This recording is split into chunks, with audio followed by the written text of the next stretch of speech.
Krishna everyone, दंडित प्रणाम आप सभी को। आप सभी का स्वागत है भक्ति शास्त्री की क्लास में। हरे कृष्ण माता जी।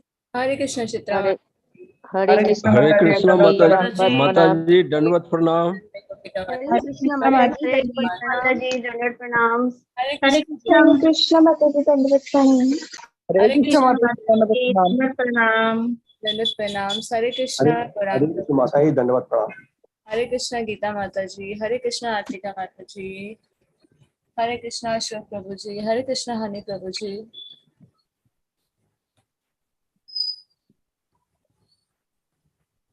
हरे कृष्णा कनक माता जी, लवलीन माता जी, अपर्णा माता जी, रुआ माता जी, कनक माता जी, दंडवत प्रणाम आप सभी को। हरे कृष्णा संजय प्रभु जी, रचना माता जी, सुमन माता जी, अशोक यादव प्रभु जी, सुमिता मदान माता जी। हरे कृष्णा दंडवत प्रणाम आप सभी को। हरे कृष्णा शकुंतला माता जी।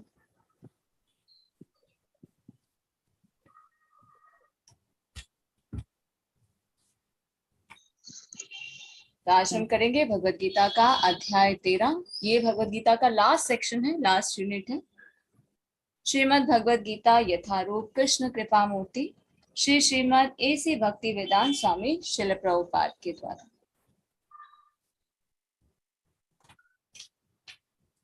अध्याय 13, प्रकृति पुरुष तथा चेतना। ओम नमो भगवते वासुदेवाय।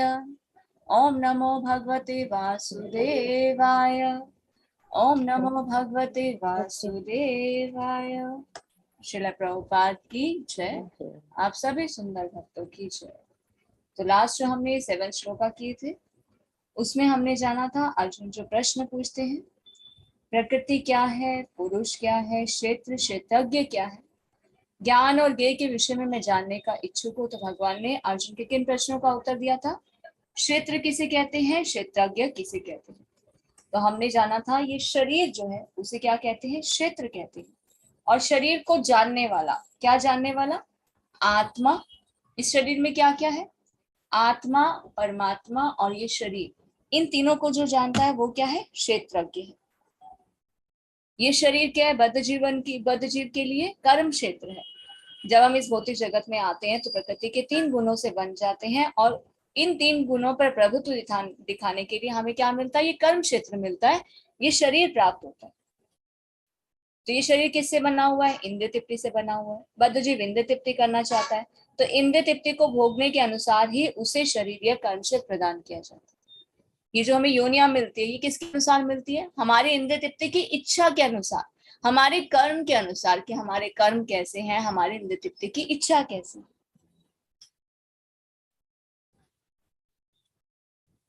तो जो अपने आप को शरीर मानता है वह क्षेत्रज्ञ कहलाता है। क्षेत्र और क्षेत्रज्ञ, शरीर और शरीर के ज्ञाता का अंतर समझना कठिन नहीं है। तो हमने क्या जाना था? ये शरीर, ये क्या है? कर्म क्षेत्र है, तो इसे क्या कहेंगे? क्षेत्र। ये जो वर्ड है क्षेत्र और क्षेत्रज्ञ, ये संस्कृत के वर्ड है। तो क्षेत्र का क्या अर्थ है? शरीर। क्षेत्रज्ञ का अर्थ है जो इस शरीर को जानता है। इस शरीर में क्या क्या है? आत्मा, परमात्मा और शरीर। फिर तीसरे श्लोक में हमने जाना था, भगवान बताते हैं कि कर्म क्षेत्र क्या है, ये किस प्रकार बना है, इसमें क्या परिवर्तन होते हैं, ये कहाँ से उत्पन्न होता है, इस कर्म क्षेत्र को जानने वाला कौन है, उसके प्रभाव क्या है। तो ये शरीर किस प्रकार बना है, हमारे शरीर की रचना किस प्रकार होती है। बाहर से जो शरीर दिखाई देता है उसे क्या कहते हैं? स्थूल शरीर। और इसके अंदर भी एक शरीर होता है, उसे क्या कहते हैं? सूक्ष्म शरीर। स्थूल शरीर किससे बना होता है? पंचभूत से बना होता है, पृथ्वी जल अग्नि वायु और आकाश। इसके अंदर क्या है? सूक्ष्म शरीर है। सूक्ष्म शरीर किससे बना है? मन, बुद्धि और अहंकार से बना। और हमारे शरीर में 2 आत्माएं होती हैं। कौन कौन सी? आत्मा और परमात्मा। परमात्मा आत्मा को चेतना प्रदान करते हैं और आत्मा पूरे शरीर को चेतना प्रदान करती है। तो आत्मा का डेस्टिनेशन क्या है, उसका वास्तविक स्वरूप क्या है, हमारे जीवन का लक्ष्य क्या है? Go back to Krishna, go back to Godhead. तो जब हम भगवत गीता पढ़ते हैं तो भगवत गीता में भगवान की वाणी के द्वारा हम जान पाते हैं कि आत्मा का डेस्टिनेशन, लक्ष्य क्या है। हम कहाँ से आए हैं? हम भगवत धाम से आए हैं, भगवान के धाम से आए हैं। भगवान से विद्रोह करके स्वामी बनने की इच्छा से, इंद्र तृप्ति की इच्छा से हमने भगवान के साथ संबंध को भुला दिया है। तो इंद्र तृप्ति की इच्छा के अनुसार, कर्म के अनुसार हमें ये शरीर प्राप्त होता है, जिसमें 6 प्रकार के परिवर्तन होते हैं। कौन से परिवर्तन होते हैं? जन्म लेते हैं, शरीर बढ़ता है, फिर टिकाव आता है, फिर धीरे धीरे क्षीण होने लग जाता है, वृद्धावस्था आती है, और फिर मृत्यु को प्राप्त करते हैं। मृत्यु के बाद क्या आत्मा का अस्तित्व खत्म हो जाता है? नहीं, मृत्यु के बाद आत्मा का अस्तित्व बना रहता है। क्यों? क्योंकि आत्मा तो कभी मरती नहीं है। दूसरे अध्याय में भी हम जान चुके कि आत्मा का स्वभाव क्या है? शाश्वत है। आत्मा अजन्मा अविनाशी है। ना तो आत्मा का कभी जन्म होता है, ना ही ये कभी मरती है। सिर्फ हमारे शरीर में परिवर्तन होता है। तो हम कौन है? हम शरीर नहीं है। हमारी रियल आइडेंटिटी क्या है? चैतन्य चरितामृत में चैतन्य महाप्रभु ने बताया, जीवेर स्वरूप होए कृष्णेर नित्य दास। हम कौन है?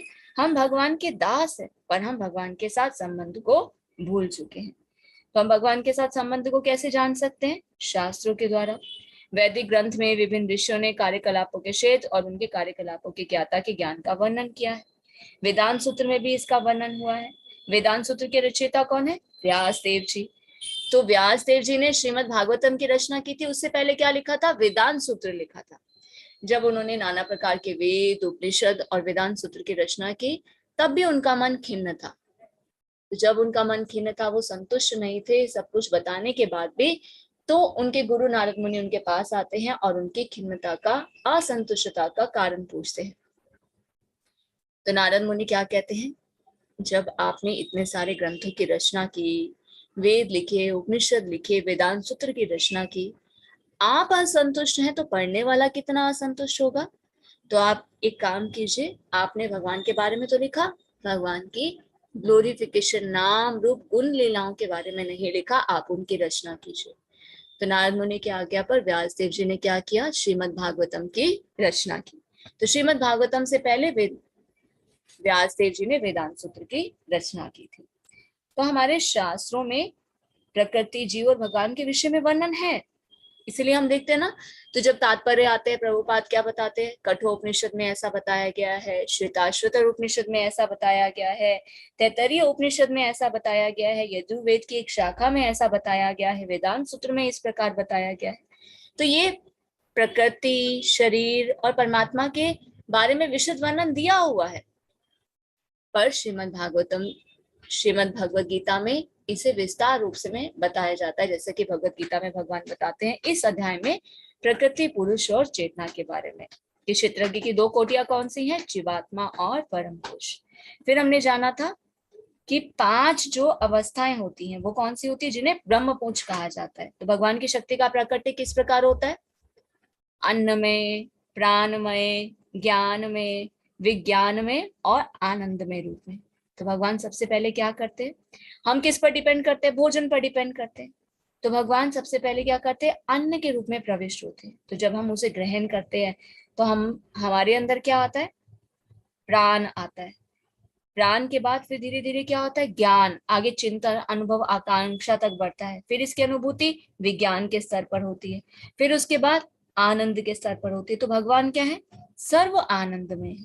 तो ये जो 5 अवस्थाएं, इन्हें क्या कहते हैं? ब्रह्मपुंज कहा जाता है। इसमें से जो 3 अवस्थाएं हैं, अन्न में, प्राण में और ज्ञान में, ये जो है ये भौतिक कार्यकलापों से संबंधित है। और उसके बाद विज्ञान में और आनंद में जो है वो आध्यात्मिक कार्यकलापों से संबंधित है, जिसे हमने 5वें श्लोक में जाना था। फिर 6ठे और 7वें श्लोक में हमने क्या जाना था? पंच महाभूत, अहंकार, बुद्धि, अव्यक्त 10 इंद्रिया, मन, 5 इंद्रिय विषय, इच्छा, द्वेष, सुख दुख, संघात, जीवन के लक्षण, धैर्य, इन सबों को संक्षेप में कर्म का क्षेत्र और उनके अंतःक्रियाएं कहा जाता है। तो हमारे ये शरीर किससे बना हुआ है? 24 एलिमेंट से बना हुआ है ना। साइंस भी बताती ना कि 24 एलिमेंट से बना हुआ है, पर हमारे शास्त्र क्या बताते हैं? ये 25 एलिमेंट से बना हुआ है। तो 25 एलिमेंट कौन सा है? 25 आत्मा। आत्मा के बिना ये शरीर बेकार है। आत्मा के बिना ये शरीर कैसा है? एक डेड बॉडी के जैसा है। इसीलिए कभी कोई मर जाता है तो हम क्या कहते हैं? कि वो हमें छोड़कर चला गया। अगर हम शरीर ही है तो हम ये क्यों कहते हैं कि वो हमें छोड़कर चला गया? क्योंकि उसमें से आत्मा निकल जाती है।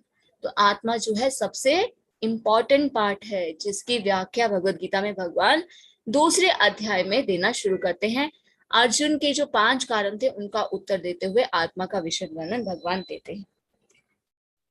तो आज हम करेंगे 8, 9, 10, 11, 12 ये 5 श्लोक एक साथ है। तो भगवान इन 5 श्लोकों में बताते हैं कि ज्ञान क्या है और इसके अतिरिक्त जो कुछ भी है वो सब अज्ञान है। तो इसे हम पूरा एक साथ कंप्लीट नहीं करेंगे, थोड़ा थोड़ा पढ़ेंगे, तो सबको चांस दिया जाएगा। जो भी पढ़ना चाहते हैं हैंड रेज कर सकते हैं।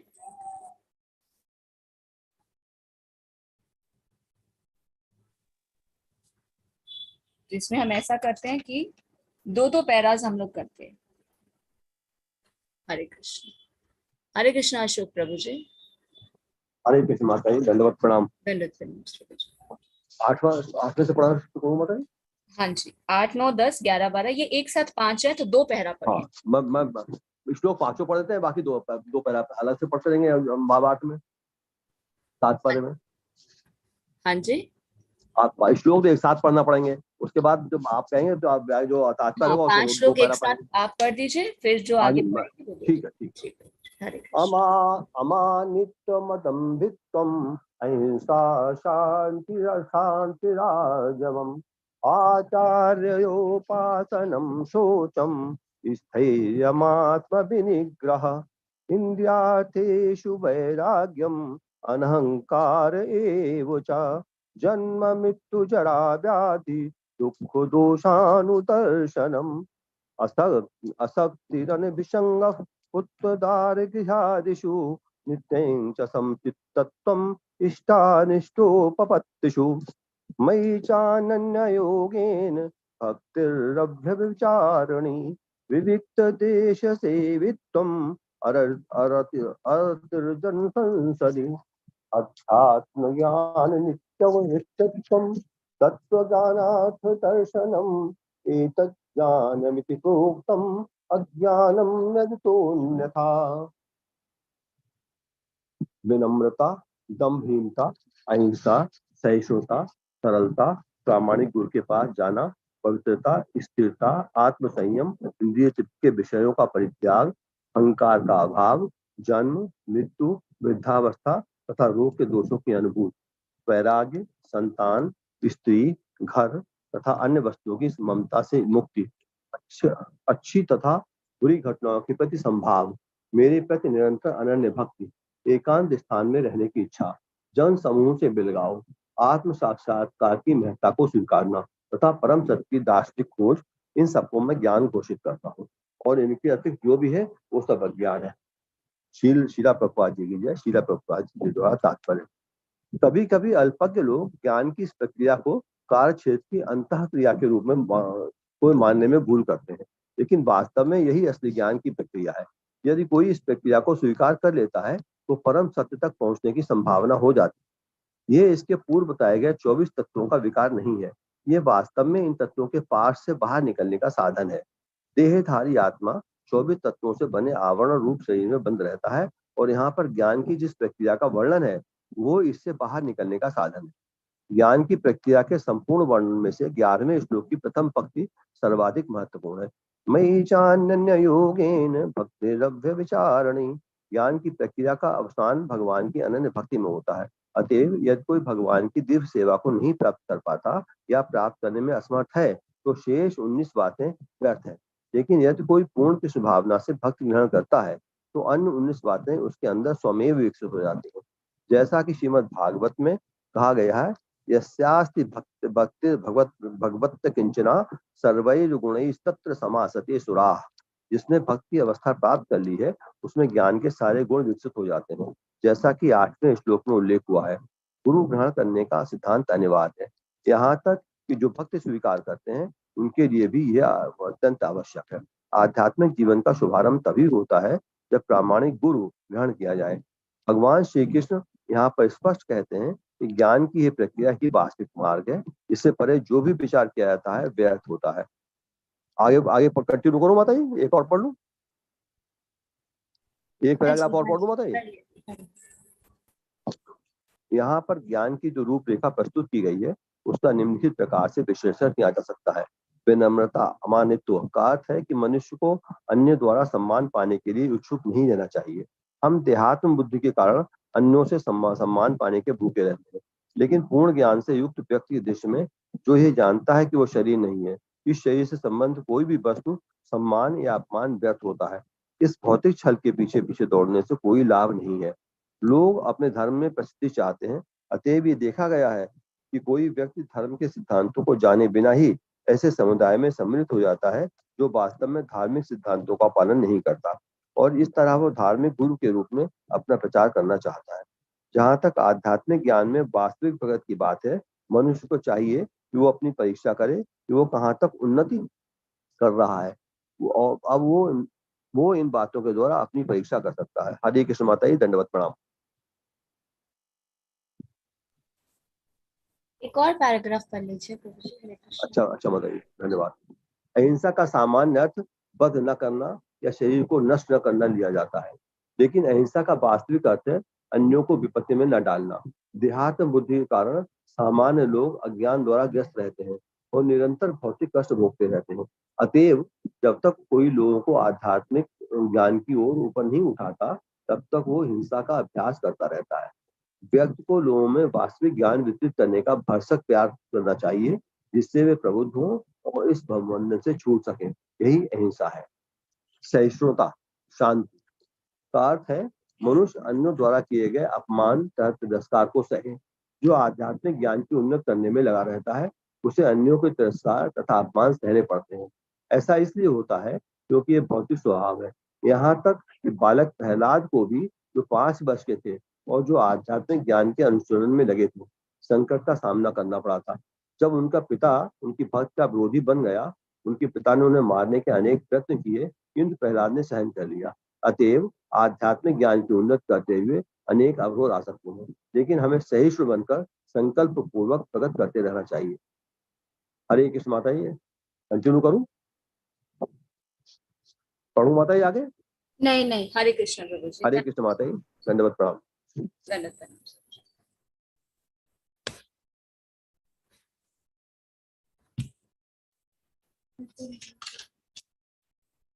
विनम्रता, दंभहीनता, अहिंसा, सहिष्णुता, सरलता, प्रामाणिक गुरु के पास जाना, पवित्रता, स्थिरता, आत्मसंयम, इंद्रिय तृप्ति के विषयों का परित्याग, अहंकार का अभाव, जन्म मृत्यु वृद्धावस्था तथा रोग के दोषों की अनुभूति, वैराग्य, संतान, स्त्री, घर तथा अन्य वस्तुओं की ममता से मुक्ति, अच्छी तथा बुरी घटनाओं के प्रति संभाव, मेरे प्रति निरंतर अनन्य भक्ति, एकांत स्थान में रहने की इच्छा, जन समूह से विलगाव, आत्म साक्षात्कार की महत्ता को स्वीकारना तथा परम सत्य की दार्शनिक खोज। भगवान के कह रहे, इन सबको मैं ज्ञान घोषित करता हूं और इनके अतिरिक्त जो भी है वो सब अज्ञान है।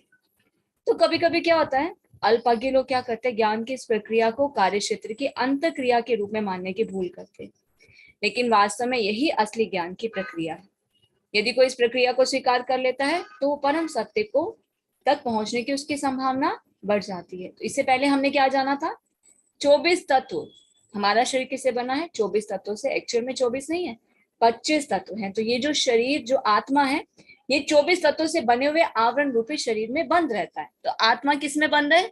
शरीर में बंद है। शरीर कितने तत्वों से बना है? 24 तत्वों से बना है। 24 तत्व और एक आत्मा, तो टोटल कितना हुआ? 25।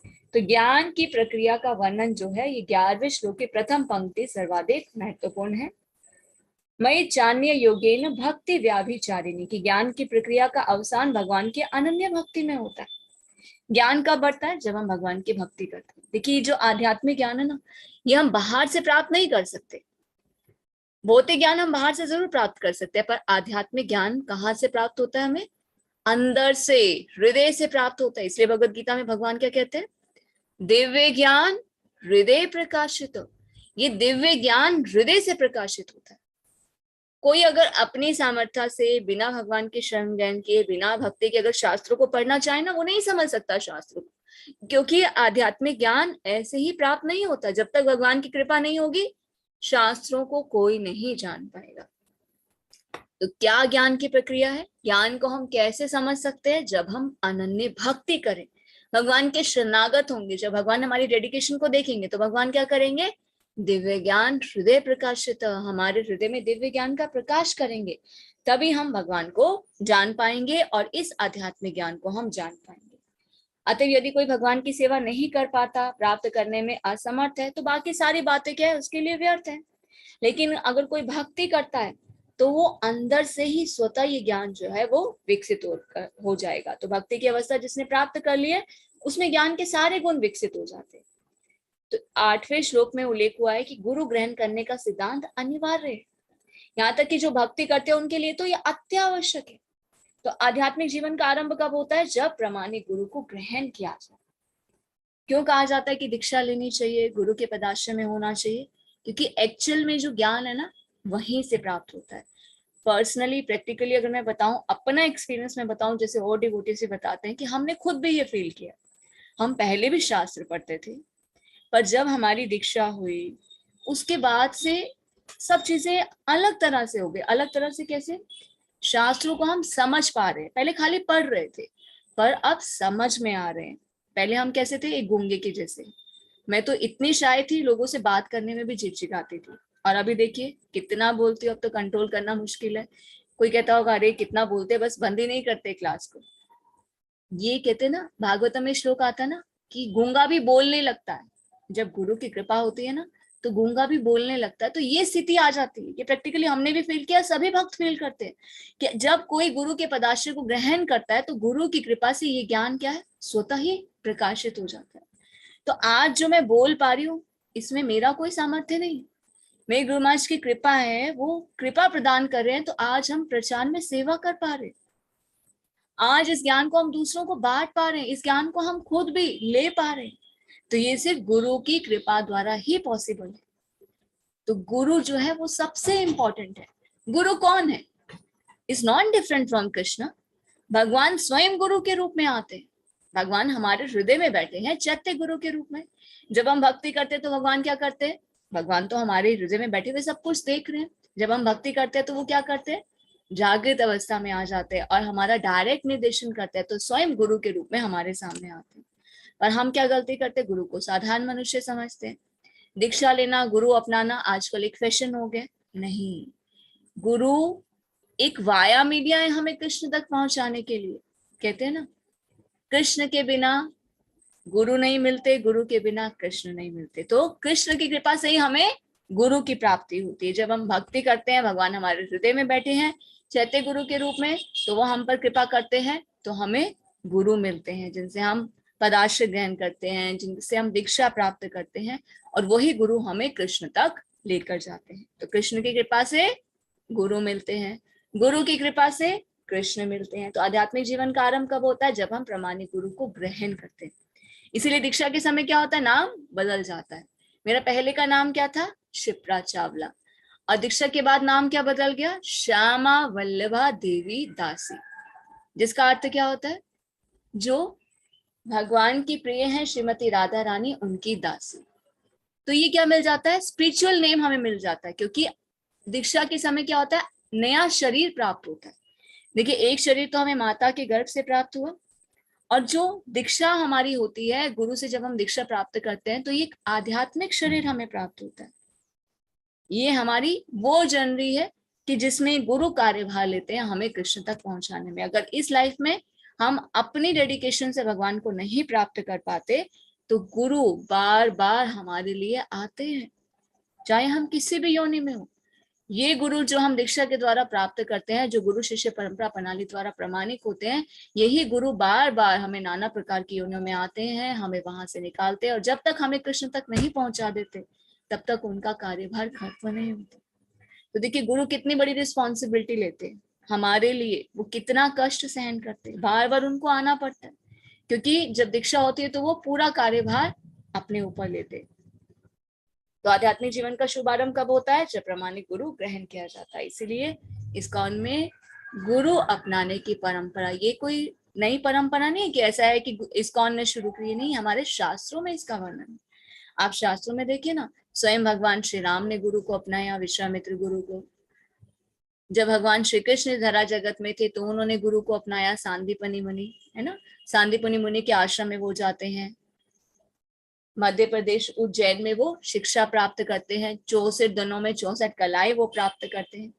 वही हम देखते हैं अभी 550 साल पहले जब चैतन्य महाप्रभु आते हैं तो चैतन्य महाप्रभु भी गुरु धारण करते हैं, उनके गुरु का क्या नाम है? कोई जानते हैं, बता सकते हैं?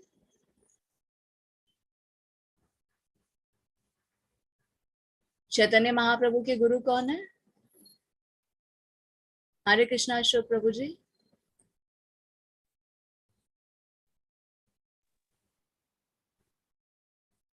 Ishwarpuri. Ishwarpuri. Thank you so much Prabhu ji. तो इनसे रिलेटेड एक इंसिडेंट हम आपको बताते हैं। ईश्वरपुरी को जब चैतन्य महाप्रभु ने गुरु के रूप में स्वीकार किया, तो ये भी भगवान की एक योजना थी, क्योंकि भगवान अपने आचरण से बताते हैं कि हमें गुरु की कितनी आवश्यकता है। तो जब चैतन्य महाप्रभु अपने गुरु की आज्ञा पर संकीर्तन आंदोलन का आरंभ करते हैं, तो उसके बाद जब काशी जाते हैं तो वहां पर क्या करते हैं, मायावादी सन्यासी क्या करते हैं, मजाक उड़ाते हैं चैतन्य महाप्रभु का। अरे ये कैसा सन्यासी है जो हमेशा क्या करता है, नाचता गाता रहता है, रोता ही रहता है। जबकि सन्यासी का क्या कर्तव्य है, वेदांत सूत्र के आधार पर लोगों को ज्ञान प्रदान करे। तो चैतन्य महाप्रभु क्या कहते हैं, मैं कोई अपने अनुसार नहीं कर रहा, मेरे गुरु का आदेश है। क्योंकि ईश्वरपुरी ने क्या कहा था चैतन्य महाप्रभु से, तुम मूर्ख हो, तुम ज्ञान प्राप्त करने के योग्य नहीं हो, तुम सिर्फ हरे कृष्ण महामंत्र का जप करो। मैं तो सिर्फ अपने गुरु की आज्ञा का पालन कर रहा हूं। हरे कृष्ण। मन्नत देखना बंद हो गया क्या?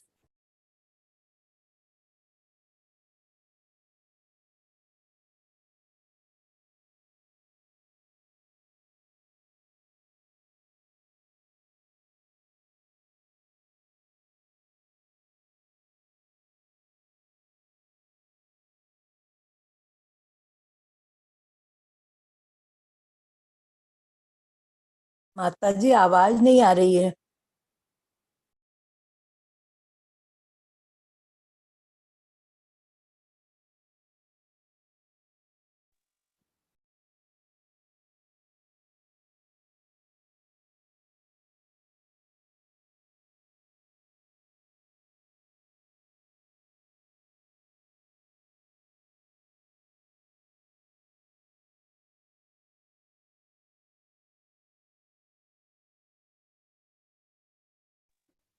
हरे कृष्णा माता जी, आवाज नहीं आ रही माता जी।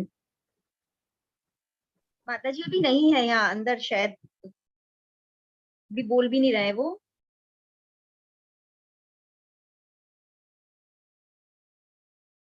माता जी ने ब्रेक लिया थोड़ी देर के लिए।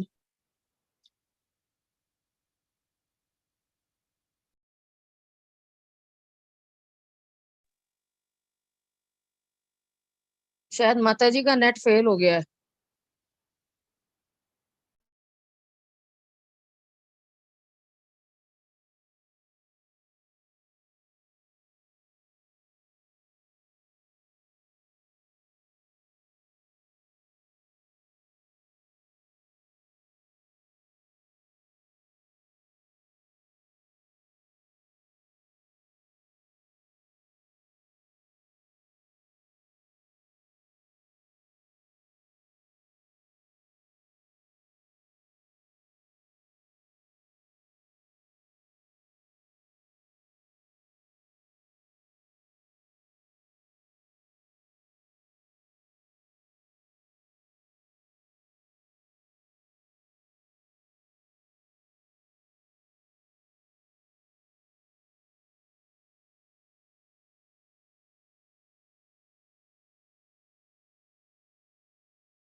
हरे कृष्णा माता जी, आवाज नहीं आ रही है।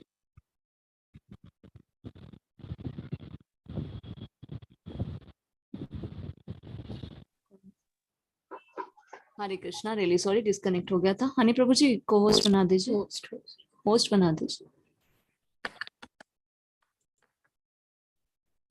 Thank you so much Prabhu जी।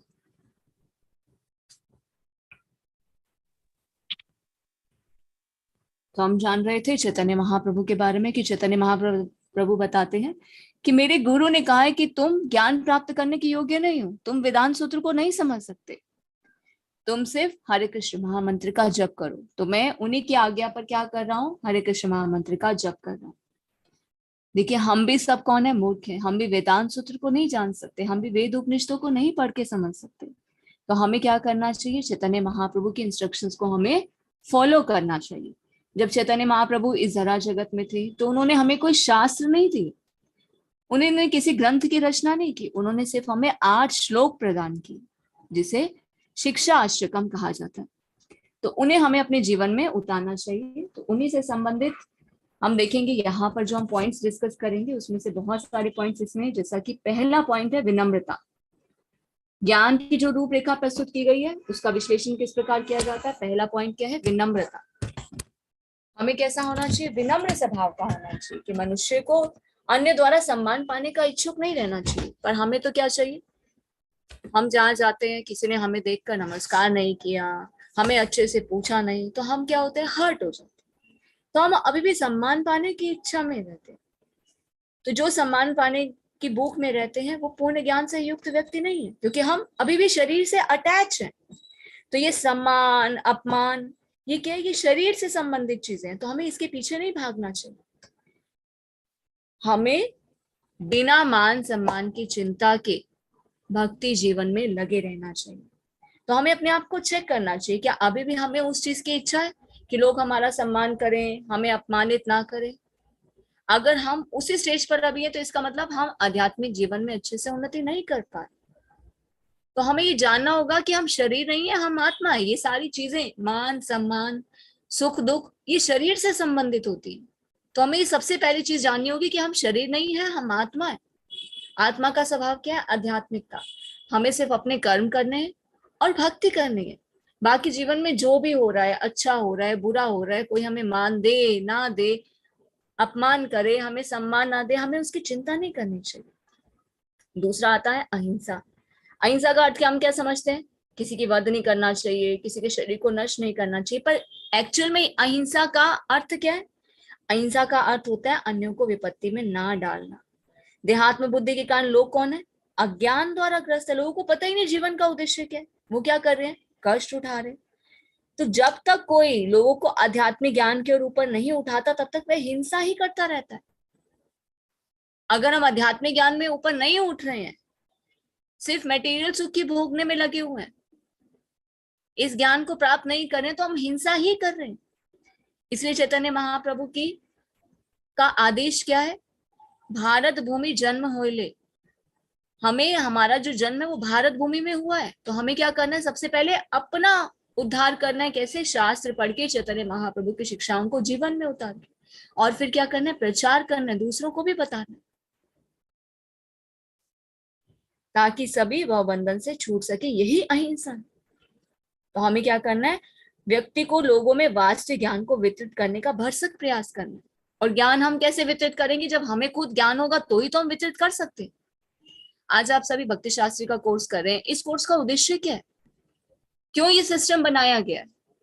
ये गौड़ीय वैष्णव संप्रदाय की जो शिक्षा प्रणाली है, इसमें हमें शास्त्रों के द्वारा ज्ञान प्राप्त होगा। हमें ज्ञान प्राप्त होगा तभी तो हम दूसरों को जाकर बता सकते हैं, तभी तो प्रचार में हम सहायक हो सकते हैं।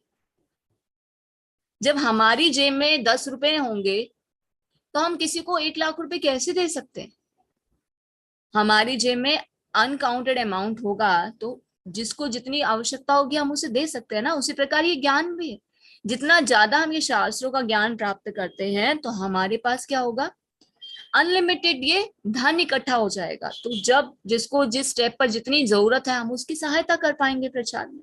तो इसे क्या कहते हैं, अहिंसा कहते हैं। तो 2 पॉइंट हमने कौन से किए, विनम्रता और अहिंसा। विनम्रता का अर्थ क्या है, सम्मान पाने की इच्छा नहीं करनी चाहिए, भक्ति जीवन में लगे रहना चाहिए, अपने आप को शरीर समझकर इन चीजों से अटैच नहीं होना है। कहना आसान है, पर जब प्रैक्टिकल लाइफ में होता है तो बड़ा ही मुश्किल लगता है। भगवत गीता में तो पढ़ते हैं, पर जब हमारे सामने एक लाइवली सिचुएशन होती है तो हम हर्ट भी होते हैं, पर हमें मान सम्मान भी चाहिए। पर ये भगवत गीता जो हम पढ़ रहे हैं, इसे हमें अपने जीवन में उतारना है। जब तक हम लागू नहीं करेंगे इस ज्ञान का बेनिफिट नहीं। और अहिंसा का अर्थ हमने क्या जाना, सबको आध्यात्मिक ज्ञान में ऊपर उठाना। तो खुद भी ऊपर उठना है, दूसरों को भी उठाना है, तो उसके लिए हमें क्या करना होगा, शास्त्रों का अध्ययन करना होगा। इसे क्या कहते हैं, अहिंसा। फिर आता है सहिष्णुता। सहिष्णुता का अर्थ क्या, मनुष्य अन्य द्वारा किए गए अपमान और तिरस्कार को सहे। अब ये संसार क्या, दुखालयम शाश्वतम। यहाँ हम अपने कर्मों का फल भोगने के लिए आए हैं। अब हमारे जीवन में कोई कष्ट आता है या हमें कोई दुख देता है, हमें हमारा कोई अपमान करता है, हमें विपत्ति में डालता है, तो इसका मतलब क्या है, वो एज ए पोस्टमैन हमारे कर्मों का फल हमें देने के लिए आया है। अगर वो हमारे कर्मों का फल हमें नहीं देगा तो हमें और कष्ट सहने पड़ेंगे। तो एज अ पोस्टमैन कोई भी हमारे जीवन में अगर कोई भी ऐसा व्यक्ति आता है कि जो हमारा अपमान कर रहा है, तिरस्कार कर रहा है, हमें कष्ट पहुंचा रहा है, तो हमें उसको कैसे देखना चाहिए कि एज अ पोस्टमैन वो हमारे पापों के फल को हमें प्रदान करने के लिए आया है। जब यहाँ पे फल खत्म हो जाएंगे तभी तो हम आगे भक्ति जीवन में आगे बढ़ पाएंगे। तो इसलिए हमें क्या करना है, आध्यात्मिक जीवन में जब हम उन्नति कर रहे हैं तो बहुत सारे अवरोध आ सकते हैं, पर हमें क्या करना है, सहिष्णु बनकर संकल्प पूर्वक प्रगति करते रहना है, जैसे कि प्रहलाद महाराज ने की। क्यों भक्त प्रहलाद कहा जाता है उन्हें, क्यों प्रहलाद महाराज को भक्त प्रहलाद कहते हैं, क्योंकि उन्होंने स्वयं अपने पिता द्वारा दिए गए कष्ट को भी सहन किया। कितनी उनके जीवन में विपत्ति आई, फिर भी वो भगवान को भूले नहीं। तो ये लीलाएं हमें अपने जीवन में उतारनी है कि हमारे जीवन में भी अगर कोई कष्ट आता है, हमें किसी विपत्ति का सामना करना पड़ता है, हमें कोई कष्ट पहुंचाता है, हमें हमारा अपमान करता है, तिरस्कार करता है, तो उसे थैंक यू बोलना चाहिए कि आप हमारे पापों को खत्म कर रहे हैं। पर हम क्या होते हैं, हम तो बड़े ही गुस्सा हो जाते हैं। तो हमें क्या होना है, सहिष्णु होना है। इसलिए चैतन्य महाप्रभु की शिक्षा क्या है, त्रिनादपि सुनीचना तरोरपि सहिष्णुना अमानिना मान देना कीर्तन्या सदा हरि। तो हमारी स्थिति कैसी होनी चाहिए, एक तिनके के समान, घास के तिनके के समान। जब हम घास पर चलते हैं तो क्या होता है, वो तिनका जब पैर रखते हैं तो नीचे हो जाता है ना। तो हमें भी अपने आप को सबसे निम्न मानना है, और कैसी भी परिस्थिति हो, तिनादपि सुनीचना तरोरपि सहिष्णुना। वृक्ष क्या करते हैं, गर्मी हो, सर्दी हो, आंधी हो, तूफान हो, सहन करते हैं ना। तो हमारी भी स्थिति जब वैसी होगी, मान अपमान की हम चिंता नहीं करेंगे, सदा कीर्तन हरि, हमेशा भगवत नाम का जप करते रहेंगे, हरे कृष्ण महामंत्र का जप करते रहेंगे, तभी हम कृष्ण के प्रेम को प्राप्त कर सकते हैं, तभी इस ज्ञान को हम प्राप्त कर सकते हैं। हरे कृष्ण। तो 3 पॉइंट हमने किए, विनम्रता, अहिंसा और सहिष्णुता। अब आगे हम करेंगे सरलता, प्रमाणिक गुरु के पास जाना, पवित्रता और स्थिरता। ये 4 पॉइंट हम करेंगे। हरे कृष्ण। हरे कृष्णा शकुंतला माता जी।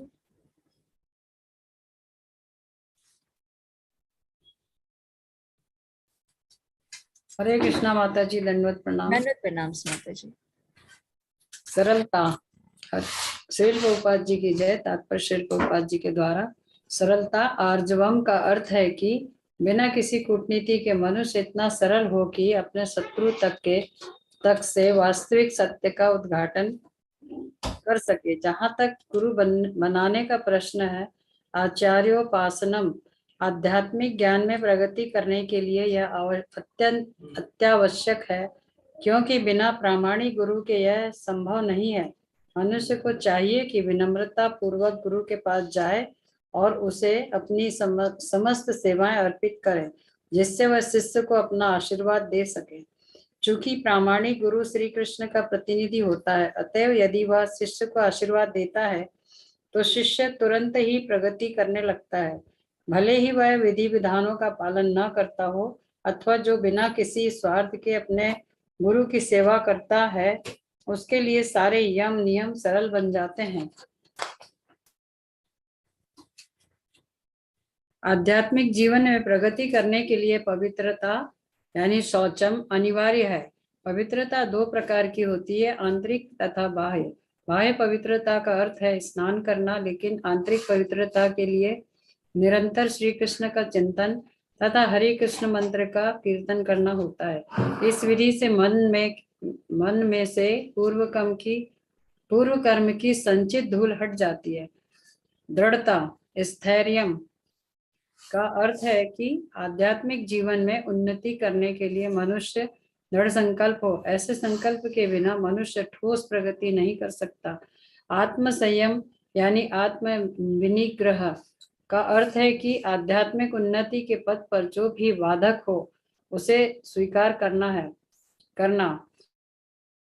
मनुष्य को इसका अभ्यस्त बनकर ऐसी किसी भी वस्तु को त्याग देना चाहिए जो आध्यात्मिक उन्नति के पथ के प्रतिकूल हो। यह असली वैराग्य है। इंद्रियां इतनी प्रबल हैं कि वे सदैव इंद्रिय तृप्ति के लिए उत्सुक रहती है। अनावश्यक मांगों की पूर्ति नहीं करनी चाहिए। इंद्रियों की उतनी ही तृप्ति की जानी चाहिए जिससे आध्यात्मिक जीवन में आगे बढ़ने में अपने कर्तव्य की पूर्ति होती हो। सबसे महत्वपूर्ण किंतु वश में न आने वाली इंद्रिय जीभ है।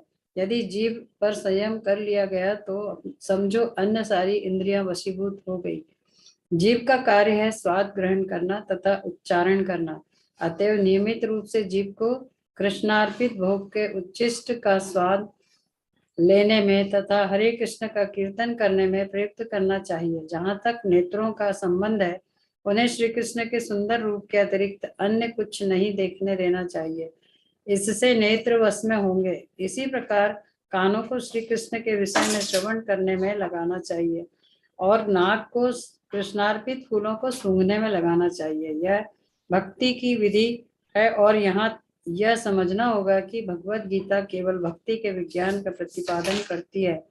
भक्ति ही प्रमुख एवं एकमात्र लक्ष्य है। भगवत गीता के बुद्धिहीन भाष्यकार पाठक के अध्ययन को अन्य विषयों की ओर मोड़ना चाहते हैं, लेकिन भगवत गीता में भक्ति के अतिरिक्त अन्य कोई भी विषय नहीं है। मिथ्या अहंकार का अर्थ है इस शरीर को आत्मा मानना। जब कोई यह जान जाता है कि वह शरीर नहीं है अपितु आत्मा है तो वह वास्तविक अहंकार को प्राप्त होता है। अहंकार तो रहता ही है, मिथ्या अहंकार की भर्त्सना की जाती है, वास्तविक अहंकार की नहीं। वैदिक साहित्य में कहा गया है कि अहम ब्रह्मास्मि, मैं ब्रह्म हूँ, मैं आत्मा हूँ, मैं हूँ ही आत्मभाव है और यह आत्म साक्षात्कार की मुक्त अवस्था में भी पाया जाता है। मैं हूँ का भाव ही अहंकार है, लेकिन जब मैं हूँ भाव को मिथ्या शरीर के लिए प्रयुक्त किया जाता है तो वह मिथ्या अहंकार होता है। जब इस आत्म भाव स्वरूप को वास्तविकता के लिए प्रयुक्त किया जाता है तो वह वास्तविक अहंकार होता है। ऐसे कुछ दार्शनिक हैं जो यह कहते हैं कि हमें अपना अहंकार त्यागना चाहिए, लेकिन हम अपने अहंकार को त्यागें कैसे? क्योंकि अहंकार का अर्थ है स्वरूप, लेकिन हमें मिथ्या देहात्म बुद्धि का त्याग करना ही होगा। जन्म मृत्यु जरा तथा व्याधि को स्वीकार करने के कष्ट को समझना चाहिए। वैदिक ग्रंथों में जन्म के अनेक वृत्तांत है। श्रीमद् भागवतम में जन्म से पूर्व की स्थिति, माता के गर्भ में बालक के निवास, उसके कष्ट आदि का सजीव वर्णन हुआ है। यह भलीभांति समझ लेना चाहिए कि जन्म बहुत कष्टपूर्ण है। चूंकि हम यह भूल जाते हैं कि माता के गर्भ में हमें कितना कष्ट मिला है, अतः हम जन्म तथा मृत्यु की पुनरावृत्ति का कोई हल नहीं निकाल पाते। इसी प्रकार मृत्यु के समय भी सभी प्रकार के कष्ट मिलते हैं जिनका उल्लेख प्रामाणिक शास्त्रों में हुआ है। इनकी विवेचना की जानी चाहिए। जहाँ तक रोग तथा वृद्धावस्था का प्रश्न है, सभी को इनका व्यवहारिक अनुभव है। कोई भी रोगग्रस्त नहीं होना चाहता, कोई भी बूढ़ा नहीं होना चाहता, लेकिन इनसे बचा नहीं जा सकता। जब तक हम जन्म मृत्यु जरा तथा व्याधि के दुखों को देखते हुए इस भौतिक जीवन के प्रति निराशावादी दृष्टिकोण नहीं बना पाते, तब तक आध्यात्मिक जीवन में प्रगति करने के लिए कोई प्रोत्साहन नहीं रह जाता। जहाँ तक हरे कृष्णा, इतना ही। हरे कृष्णा माता जी। Hare Krishna, thank you so much माता जी। सरलता, सरलता का अर्थ क्या है? बिना किसी कूटनीति के मनुष्य इतना सरल हो कि अपने शत्रु तक से वास्तविक सत्य का उद्घाटन कर सके। तो सरल होना चाहिए, हमारे अंदर छल का भाव नहीं होना चाहिए। देखिए, हम झूठ बोलकर, छल कर कर किसको धोखा दे सकते हैं? हम दूसरों को धोखा दे सकते हैं, पर हम अपने आप से पूछे, हमारे अंदर बैठे हुए कृष्णा तो सब कुछ जानते हैं ना कि हम क्या कर रहे हैं, किसी के साथ हम कैसा व्यवहार करें। हमेशा सरल व्यवहार का होना चाहिए। फिर आता है जहां तक गुरु बनाने का प्रश्न है, आध्यात्मिक ज्ञान में प्रगति करने के लिए आवश्यक है, क्योंकि बिना प्रमाणिक गुरु के संभव ही नहीं है। अगर हम आध्यात्मिक ज्ञान प्राप्त करना चाहते हैं तो गुरु का पादाश्रय सबसे ज्यादा इंपॉर्टेंट है, जैसा कि हमने पहले भी चर्चा की। तो मनुष्य को क्या चाहिए? विनम्रता पूर्वक गुरु के पास जाए, अपनी सेवाएं अर्पित करे। जब वो शिष्य को आशीर्वाद देते हैं तो शिष्य तुरंत ही प्रगति करता है। तो प्रमाणिक गुरु कौन है? कृष्ण के ही प्रतिनिधि। और जब गुरु का आशीर्वाद हमारे साथ होता है ना, तो हम कुछ भी कर सकते हैं। गूंगा बोलने लगता है, लंगड़ा चलने लगता है, ये स्थिति हो जाती है। क्यों? क्योंकि ये एक शक्ति है। हम मंगलाचरण करते हैं, हम गुरु से प्रार्थना करते हैं। क्यों करते हैं? क्योंकि ये जो हम बोल पा रहे हैं यहाँ, जो हम ये क्लास दे पा रहे हैं, या हम जो प्रचार का कार्य कर पा रहे हैं, दूसरों को ये कुछ भी ज्ञान हम दे पा रहे हैं, ले पा रहे हैं, ये हम अपने सामर्थ्य से नहीं कर पाते। ये गुरु की कृपा के द्वारा ही पॉसिबल है। तो हम जो भी बोल रहे हैं, ये गुरु हमारी सहायता करते हैं, हमें शक्ति प्रदान करते हैं ताकि हम कृष्ण के बारे में बोल पाए। तो जब भी गुरु का पदाश्रय किसी को प्राप्त होता है, गुरु आशीर्वाद देते हैं, तो शिष्य क्या करता है? तुरंत प्रगति करता है, चाहे वो विधि विधानों का पालन ना करता। पर जिसके पास गुरु की कृपा है, उसके लिए कुछ भी इम्पॉसिबल नहीं है। और जो बिना किसी स्वार्थ के अपने गुरु की सेवा करता है, उसके लिए सारे यम नियम सरल बन जाते हैं। नेक्स्ट आता है आध्यात्मिक जीवन में प्रगति करने के लिए पवित्रता भी अनिवार्य है। और पवित्रता कितने प्रकार की होती है? 2 प्रकार की। पवित्रता का अर्थ क्या है? क्लीनलीनेस। क्लीनलीनेस कितने प्रकार की होती है? 2 प्रकार की, इंटरनल और एक्सटर्नल क्लीनलीनेस। एक्सटर्नल क्लीनलीनेस तो हम करते हैं, सुबह उठते हैं, नहाते हैं, ब्रश करते हैं, कपड़े बदलते हैं, बाल बनाते हैं, अपने शरीर को साफ सुथरा हम रखते हैं। पर इंटरनल क्लीनलीनेस हम नहीं करते। इंटरनल क्लीनलीनेस कैसे कर सकते हैं हम? हृदय की शुद्धि, आत्मा की शुद्धि, जब हम हरे कृष्ण महामंत्र का जप करें, चिंतन करें। तो इस विधि से क्या होता है? मन में से पूर्व कर्म की जितनी भी संचित धूल होती है वो हट जाती है। तो इंटरनल क्लीनलीनेस हम कैसे कर सकते हैं? जब हम कृष्ण का चिंतन करते हैं, श्रवण और कीर्तन करते हैं, हरे कृष्ण महामंत्र का जप करते हैं। हरे कृष्ण कृष्ण कृष्ण हरे हरे, हरे राम राम राम हरे हरे। इस कलयुग का यज्ञ क्या है? संकीर्तन यज्ञ। तो जितना ज्यादा हम नाम जप करते हैं, कलयुग क्या है? नाम आधार है, सिर्फ नाम पर आधारित है। वरना ये कलयुग क्या है? दोषों से भरा हुआ। एक महान गुण क्या है? कि ये नाम आधारित है। जो नाम जप करेगा वही इस कलयुग के दोषों से बच सकता है और भगवान की कृपा को प्राप्त कर सकता है। फिर आता है दृढ़ता। दृढ़ता का अर्थ क्या है? आध्यात्मिक जीवन में उन्नति करने के लिए मनुष्य को दृढ़ संकल्प होना चाहिए। अब हम भक्ति जीवन में आरंभ हम कर रहे हैं, धीरे धीरे आगे बढ़ने का प्रयास कर रहे हैं। 16 माला हम करनी शुरू कर दी है हमने, भक्ति शास्त्री का हम कोर्स कर रहे हैं। देखिए कितना मुश्किल होता है ना, 2 साल तक एक कोर्स को करना। भगवत गीता को देखिए हम पहले भी कितनी बार पढ़ चुके हैं, अभी भी हम पढ़ रहे हैं, तो कितना समय लग रहा है। 1 साल से ऊपर लग गया, पर हम सभी ने क्या बना के रखा? धैर्य बना कर रखा। दृढ़ संकल्प है कि हमें पूरा करना है। कितने लोग होते हैं ना, ज्वाइन करते हैं, बीच में ही हताश हो जाते हैं, अरे नहीं हो पाएगा। भगवत गीता कितनी बार तो पढ़ी है, बार बार भगवत गीता ही पढ़ रहे। इस ज्ञान को हम जितना बार बार लेंगे ना, उतना ही हम समझ पाएंगे। ऐसा नहीं है कि भगवत गीता को हमने 1 बार पढ़ लिया, 10 बार पढ़ लिया, 100 बार पढ़ लिया तो ये ज्ञान हमें प्राप्त हो गया। नहीं, इस ज्ञान को हमें निरंतर लेते रहना पड़ेगा। हमेशा हमें शास्त्रों का अध्ययन करते रहना चाहिए। जब भी हम भगवत गीता पढ़ते हैं, देखिए मैंने तो फील किया, आपका पता नहीं, आप सभी भी ये फील कर सकते हैं कि जब भी हम भगवत गीता पढ़ते, चाहे हमने कितनी बार भी पढ़ा, बार बार क्या लगता है? अरे लगता है शायद ना पिछली बार ये पढ़ा नहीं था। होता है ना ऐसा? तो ये क्या है? ये ज्ञान क्या है? दिव्य ज्ञान है। तो इसको हमें ऐसा नहीं है कि एक बार पढ़ने के बाद हाँ भगवत गीता हो गई, अब क्या जरूरत है लेवल 1 किया, 2 भी किया, बार बार क्या भगवत गीता पढ़ना। नहीं, इसे बार बार पढ़ना चाहिए। एक एक वर्ड, शिल प्रभुपाद द्वारा लिखा गया एक एक वर्ड जब तक हमारे अंदर उतर नहीं जाता, तब तक हमें इसका मरते दम तक अध्ययन करते ही रहना चाहिए। तो आध्यात्मिक जीवन में उन्नति करने के लिए मनुष्य को दृढ़ संकल्प करना चाहिए, जैसे कि आप सभी ने किया कि हम इस कोर्स को पूरा करेंगे। समय लग रहा है, कोई बात नहीं, पर हम करेंगे। क्योंकि जो दृढ़ संकल्प वाला होता है वही आध्यात्मिक जीवन के पथ में आने वाली बाधाओं को दूर करके अपने लक्ष्य को प्राप्त कर सकता है। आप देखेंगे और 3-4 महीने के बाद ये कोर्स जब कंप्लीट हो जाएगा, भक्ति शास्त्री की डिग्री आप सभी को मिलेगी, कितना आनंद की अनुभूति होगी। फिर आप देखेंगे हाँ मैंने कुछ किया, ये वर्थ ही था, 2 साल जो मैंने लगाए, 1.5-2 साल लगाए, ये वर्थ ही थे। और ये कैसे पॉसिबल है? दृढ़ता से ही पॉसिबल है। तो मनुष्य को क्या करना चाहिए? कोई भी ऐसी वस्तु जो आध्यात्मिक उन्नति के पथ के प्रतिकूल हो, उसको त्यागना चाहिए। आप सभी अपना कीमती समय निकालकर यहाँ पर आते, घर के काम भी हैं और कितनी चीजें होती है, आप आराम कर सकते हैं, कितने काम कर सकते हैं, पर फिर भी आप अपना समय निकालकर भक्ति जीवन में प्रगति करने के लिए आते। तो इस प्रकार का जो अभ्यास करता है, जो दृढ़ संकल्प वाला होता है, वही कृष्ण के प्रेम को प्राप्त कर सकता है, वही इस दिव्य ज्ञान को प्राप्त कर सकता है। यही असली वैराग्य, कि जो भक्ति जीवन के लिए प्रतिकूल चीजें उनको हमें ग्रहण करना चाहिए, अनुकूल चीजें उन्हें ग्रहण करना चाहिए, और जो प्रतिकूल है उनका त्याग कर देना चाहिए। हमारी इंद्रिय क्या बहुत ही प्रबल है, हमेशा इंद्रिय तृप्ति के लिए उत्सुक रहती है, डिमांड करती रहती है, और हमें क्या करना है? इस डिमांड को पूरा नहीं करना। जैसे कि आप सभी कर रहे, इस समय और भी बहुत सारे काम कर सकते थे, है ना? कोई टीवी देख सकता था, कोई आराम कर सकता था, कोई फोन पे किसी से बात कर सकता था, कोई घूमने जा सकता था। तो हमने क्या किया? अपनी इंद्रियों को कंट्रोल करने का हम प्रयास करें कि इन्हें हम भगवान की सेवा में लगाएंगे। और हमारे शास्त्रों में क्या बताया जाता है? जो हमारी सेंस ऑर्गन्स है उसमें जो जीवा है ना, सबसे स्ट्रॉन्ग है। आगे जो हम शास्त्र पढ़ेंगे रूप गोस्वामी द्वारा कृत, उसमें बताया जाता है ये जो जीवा है, अगर किसी ने इस इंद्रिय पे कंट्रोल कर लिया ना, उसके लिए सारी इंद्रियों पर कंट्रोल करना आसान है। अगर कोई अपनी जीवा पे कंट्रोल नहीं कर सकता, उसके लिए बाकी इंद्रियों पे कंट्रोल करना बहुत मुश्किल है। अब प्रश्न आता है कि जीवा से हम क्या करते हैं?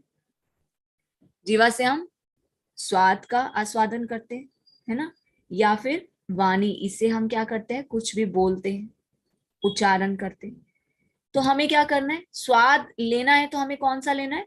भगवान को ऑफर किया हुआ फूड ही खाना चाहिए।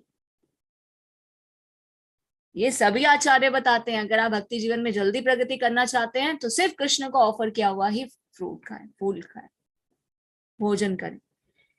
इधर उधर रेस्टोरेंट का, बाहर का हमें अवॉइड करना चाहिए अगर हम आध्यात्मिक उन्नति करना चाहते हैं। तो अगर हम सिर्फ भगवान को भोग, अगर हम ये पक्का नियम बना ले कि खाएंगे तो सिर्फ भगवान को भोग लगा ही खाएंगे, आप देखेंगे कितनी जल्दी हम भक्ति जीवन में प्रगति कर सकते हैं और इंद्रियों को भी कंट्रोल कर पाते हैं। बोलेंगे तो सिर्फ कृष्ण के बारे में बोलेंगे। तो इस प्रकार जब हम प्रैक्टिस करते हैं, इच्छा, प्रयास और अभ्यास, practice makes a man perfect. नेत्रों का कहाँ उपयोग करना है? कृष्ण को देखने में, कृष्ण के दर्शन करने में।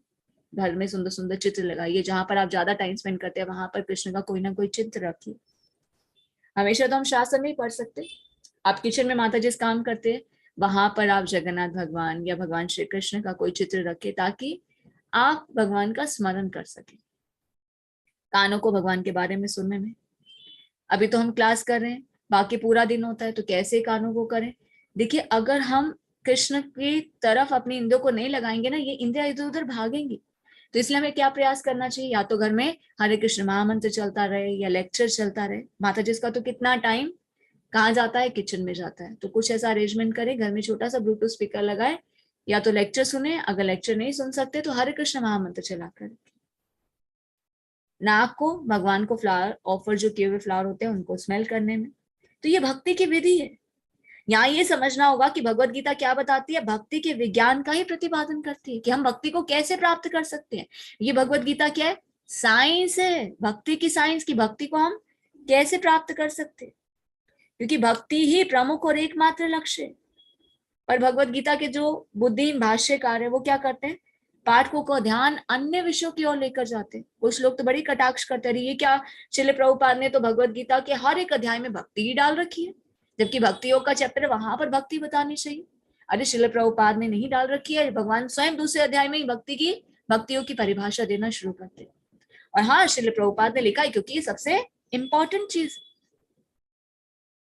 हो सकता है कोई भगवत गीता का 2 ही अध्याय पढ़े, 12वें अध्याय तक ना पहुंचे, तो वो तो भक्ति के बारे में जान ही नहीं पाएगा।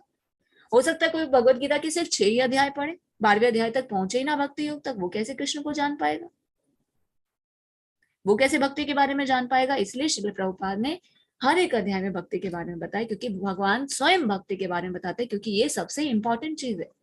भगवत गीता का मतलब क्या? भगवत गीता का मतलब भक्ति का विज्ञान। भगवत गीता में भक्ति के अतिरिक्त अन्य कोई विषय है ही नहीं। अन्य विषयों की चर्चा भगवान करते हैं, कर्म योग, ज्ञान योग, ध्यान योग, अपना विराट रूप के बारे में बताते हैं, भक्ति योग बताते हैं, प्रकृति पुरुष चेतना बताते हैं, पर सबसे इंपॉर्टेंट क्या? भक्ति। एंड में सब कंक्लूड करके क्या बताएंगे? भक्ति इज इंपॉर्टेंट, सरेंडर अनटू मी, भक्ति करो। नेक्स्ट आता है मिथ्या अहंकार। मिथ्या अहंकार का अर्थ क्या है? इस शरीर को आत्मा मानना। कई बार क्या कहते हैं? हम शरीर नहीं है, हम आत्मा है। ये कहना भी ना, मैं हूं, मैं की जहां भावना आती है ना, ये मिथ्या अहंकार है। हाँ मैं आत्मा हूं, हमें ये नहीं कहना चाहिए कि मैं आत्मा हूं, मैं भगवान का दास हूं। ये भी अहंकार ही है। जो ये लोग कहते हैं ना कि मैं आत्मा हूं, अहम ब्रह्मास्मि, मैं ब्रह्म हूं, मैं आत्मा हूं, ये भी आत्म भाव है। तो हमें क्या कहना चाहिए? हम आत्मा नहीं, हम दास हैं। जीवेर सब रूप होए कृष्णेर नित्य दास। तो हमें इस मिथ्या देहात्म बुद्धि का त्याग करना होगा, ये कहकर कि मैं आत्मा हूं। अरे मैं दास हूं, मैं भगवान का दास हूं, मेरे जीवन का उद्देश्य है भगवान की सेवा करना। जरा मृत्यु जरा व्याधि को स्वीकार करने के कष्ट को समझना चाहिए। वैदिक ग्रंथों में तो जन्म के बहुत सारे वृत्तांत हैं। श्रीमद् भागवतम में जन्म से पूर्व की स्थिति, माता के घर में बालक के निवास की, जब कपिल मुनि का संवाद आता है श्रीमद् भागवत में, तो वहां पर ये पूर्ण चर्चा देखने को मिलती है कि किस प्रकार एक जीव जो है इस भौतिक जगत में आता है। हमारी साइंस क्या बताती है कि किस प्रकार जो जीव है वो सिर्फ माता के गर्भ में आता है, पर हमारे शास्त्र क्या बताते हैं? जीव जो है आत्मा है, सबसे पहले पुरुष के वीर्य में आती है, उसके बाद माता के गर्भ में वो प्रवेश करती है। और जब माता के गर्भ में वो आता है, धीरे धीरे उसका विकास किस प्रकार होता है? 6 मंथ में उसे कॉन्शियसनेस आती है। तो जैसा माता का व्यवहार होता है, जैसे माता वो एक्टिविटीज करती है, जो सुनती है करती है, बच्चे का व्यवहार भी वैसा ही हो जाता है। और अंदर माता के गर्भ में उसे कितने कष्ट सहन करने पड़ते हैं। तो जो बहुत ज्यादा भयानक उसकी स्थिति हो जाती है, तो क्या भगवान से प्रार्थना करता है? जी हे प्रभु, मुझे यहाँ से बाहर निकाल दीजिए, मैं यहाँ बहुत ही कष्ट में हूँ, मैं आपको कभी भी भूलूंगा नहीं, क्योंकि आपको बोलने के कारण मैं यहाँ आकर फंस गया। पर जब माता के गर्भ से बाहर आता है जी, फिर से इस माया के जाल में फंस जाता है। इतना प्रेम मिलता है परिवार का, रिश्तेदारों का, भाई बहन का, फिर धीरे धीरे एज और बढ़ती है, तो फिर माया की इस इंद्र तृप्ति के विषय में फंस जाता है, फिर से कृष्ण को भूल जाता है। फिर से हमारे जीवन में क्या शुरू होता है? जन्म मृत्यु जरा व्याधि। जन्म तो हो चुका, फिर क्या आएंगे? शरीर में रोग भी आएंगे। अब हम प्रैक्टिकली फील करके देख सकते हैं ना, जैसे जैसे एज बढ़ रही है शरीर में रोग भी बढ़ रहे हैं। वृद्धावस्था आएगी और शरीर में कष्ट होंगे। इनसे हम बच नहीं सकते, कोई नहीं चाहता हम भूल।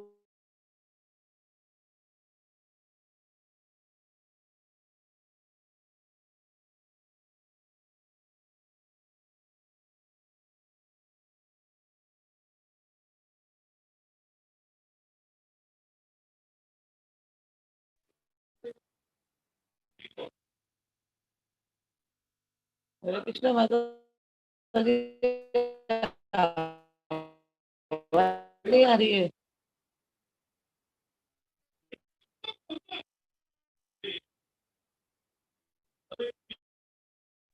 माता जी का नेट फिर चला गया, कोई बात नहीं माता जी, पेशेंस रखो। हाँ आवाज नहीं आ रही है। नेटवर्क प्रॉब्लम होगी ना तो।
हरे कृष्णा, वेरी सॉरी से डिस्कनेक्ट हो गए थे।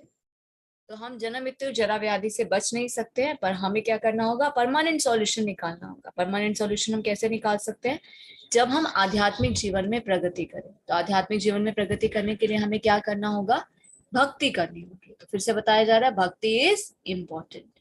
हरे कृष्ण। नेक्स्ट पढ़िए सुमन माता जी और कंप्लीट कर दीजिए।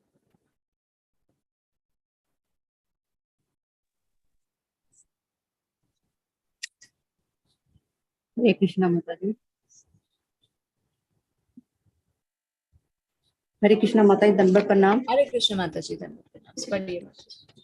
जहाँ तक संतान, पानी, पत्नी तथा घर में विरक्त होने की बात है, इसका अर्थ ये नहीं है कि इनके लिए कोई भावना ही ना हो। ये सब स्नेह की प्राकृतिक वस्तुएं हैं, लेकिन सब ये आध्यात्मिक उन्नति में अनुकूल ना हो तो इनके प्रति आसक्त नहीं होना चाहिए। घर को सुखमय बनाने की सर्वोत्तम विधि कृष्ण भावनामृत है। यदि कोई कृष्ण भावनामृत से पूर्ण रहे तो वह अपने घर को अत्यंत सुखमय बना सकता है, क्योंकि कृष्ण भावनामृत को की विधि अत्यंत सरल है। इसमें केवल हरे कृष्ण कृष्ण कृष्ण हरे हरे, हरे राम राम राम हरे का कीर्तन करना होता है। कृष्ण पार्वती भोगों का उत्कृष्ट ग्रहण करना होता है। भगवत गीता तथा श्री भागवतम में जैसे ग्रंथों पर विचार विमर्श करना होता है और अर्च विग्रहों की पूजा करनी होती है। इन चारों बातों में मनुष्य सुखी होगा। मनुष्य को चाहिए कि अपने परिवार के सदस्यों को ऐसी शिक्षा दे। परिवार के सदस्य प्रतिदिन प्रातः तथा सायंकाल बैठकर साथ साथ हरे कृष्ण मंत्र का कीर्तन करे। यदि कोई इन चारों सिद्धांतों का पालन करते हुए अपने पारिवारिक जीवन की कृष्ण भावना में विकसित करने ढाल ले सके तो पारिवारिक जीवन को त्याग कर विरक्त जीवन बिताने की आवश्यकता ही नहीं होगी। लेकिन यदि यह आध्यात्मिक प्रगति के लिए अनुकूल न रहे तो पारिवारिक जीवन का परित्याग कर देना चाहिए। मनुष्य को चाहिए कि कृष्ण के साक्षात्कार करने या उनकी सेवा करने के लिए सर्वस्व नछोवर कर दे, जिस प्रकार से अर्जुन ने किया था। अर्जुन अपने परिजनों को मरवाना नहीं चाह रहे थे, किंतु जब वे समझ गया कि परिजन कृष्ण साक्षात्कार में बाधक हो रहे हैं तो इसने कृष्ण के आदेश का स्वीकार किया। वे उससे लड़ा और उसने उनको मार डाला। इन सब विषयों में मनुष्य को पारिवारिक जीवन के सुख दुख के विरक्त रहना चाहिए, क्योंकि इस संसार में कोई कभी ना तो पूर्ण सुखी रहा है ना दुखी। सुख दुख भौतिक जीवन की दूषित करने वाले हैं। मनुष्य को चाहिए कि उन्हें सहना सीखे। जैसा कि भगवत गीता में उपदेश दिया गया है कि कोई की कभी भी सुख दुख आने जाने पर प्रतिबंध नहीं लगा सकता। अतः मनुष्य को चाहिए कि भौतिकवादी जीवन शैली में अपने को विलग कर ले और दोनों की दिशाओं में समभाव बनाए। सामान्यतः जब हमें इच्छित वस्तु मिल जाती है तो हम अत्यंत प्रसन्न होते हैं, और जब अनिश्चित घटना घटती है तो हम दुखी होते हैं। लेकिन यदि ये वह वास्तविक आध्यात्मिक स्थिति को प्राप्त हो तो ये सब हमें विचलित नहीं कर पाएंगे। इस स्थिति तक पहुंचने के लिए हमें अटूट भक्ति का अभ्यास करना होता है। विपत बिना कृष्ण भक्ति का अर्थ होता है भक्ति की नाव विधियां कीर्तन, स्मरण, पूजन आदि में विरत होना, जैसे 9वें अध्याय के अंतिम श्लोक में वर्णन हुआ है। हम इस विधि का अनुसरण करना चाहिए। यह स्वाभाविक है कि आध्यात्मिक जीवन शैली का आपेस हो जाने पर मनुष्य भौतिकवादी लोगों से मिलना नहीं चाहेगा। इससे हम उसे हानि पहुंचा सकती है। मनुष्य को चाहिए कि वह परीक्षा करके देख ले कि वह अब अवांछित संगीत के बिना एकांतवास करने में कहाँ तक सक्षम है। यह स्वाभाविक है कि भक्त स्वार्थ के खेल कूद या सिनेमा जाना या सामाजिक उत्सव में सम्मिलित की कोई रुचि नहीं होती, क्योंकि वह ये जानता है कि यह समय व्यर्थ गंवाना है। कुछ शोध छात्र तथा दार्शनिक ऐसे हैं जो काम वासना पूर्ण जीवन या अन्य विषय का अध्ययन करते हैं, लेकिन भगवत गीता के अनुसार ऐसा शोध कार्य दार्शनिक चिंतन निरर्थक है। यह एक प्रकार से व्यर्थ होता है। भगवत गीता के अनुसार मनुष्य को चाहिए कि अपने दार्शनिक विवेक में आत्मा की प्रकृति के विषय में शोध करे। उसे चाहिए कि वह अपनी आत्मा को समझने के लिए शोध करे। ये इसी कई संस्तुति की गई है। जहाँ तक आत्मशास्त्र का संबंध है, यहाँ पर स्पष्ट उल्लेख है कि भक्ति योग ही व्यवहारिक है। यूं ही भक्ति की बात उठे तो मनुष्य को चाहिए कि परमात्मा तथा आत्मा के संबंध पर विचार करे। आत्मा तथा परमात्मा कभी नहीं हो सकते।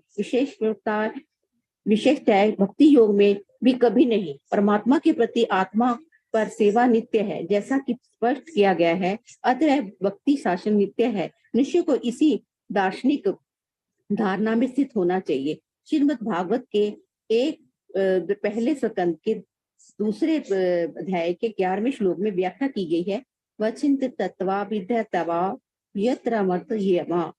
जो परम सत्य के वास्तविक ज्ञाता है वह जानते हैं कि आत्मा का साक्षात्कार 3 रूपों में किया जाता है, ब्रह्म, परमात्मा, भगवान। परम सत्य की साक्षात्कार में भगवान पराकाष्ठा होते हैं। अतः मनुष्य को चाहिए कि भगवान को समझने के पद पर पहुंचे और भगवान की भक्ति में लग जाए। यही ज्ञान की पूर्णता है। विनम्रता से लेकर साक्षात्कार की एक विधि भूमि से चलकर ऊपरी मंजिल तक पहुंचने के लिए सीढ़ी के समान है। ये इस सीढ़ी में ऐसे लोग हैं जो अभी पहली सीढ़ी पर हैं, कुछ दूसरी पर, कुछ तीसरी पर, किंतु जब मनुष्य अपनी मंजिल पर नहीं पहुंच जाता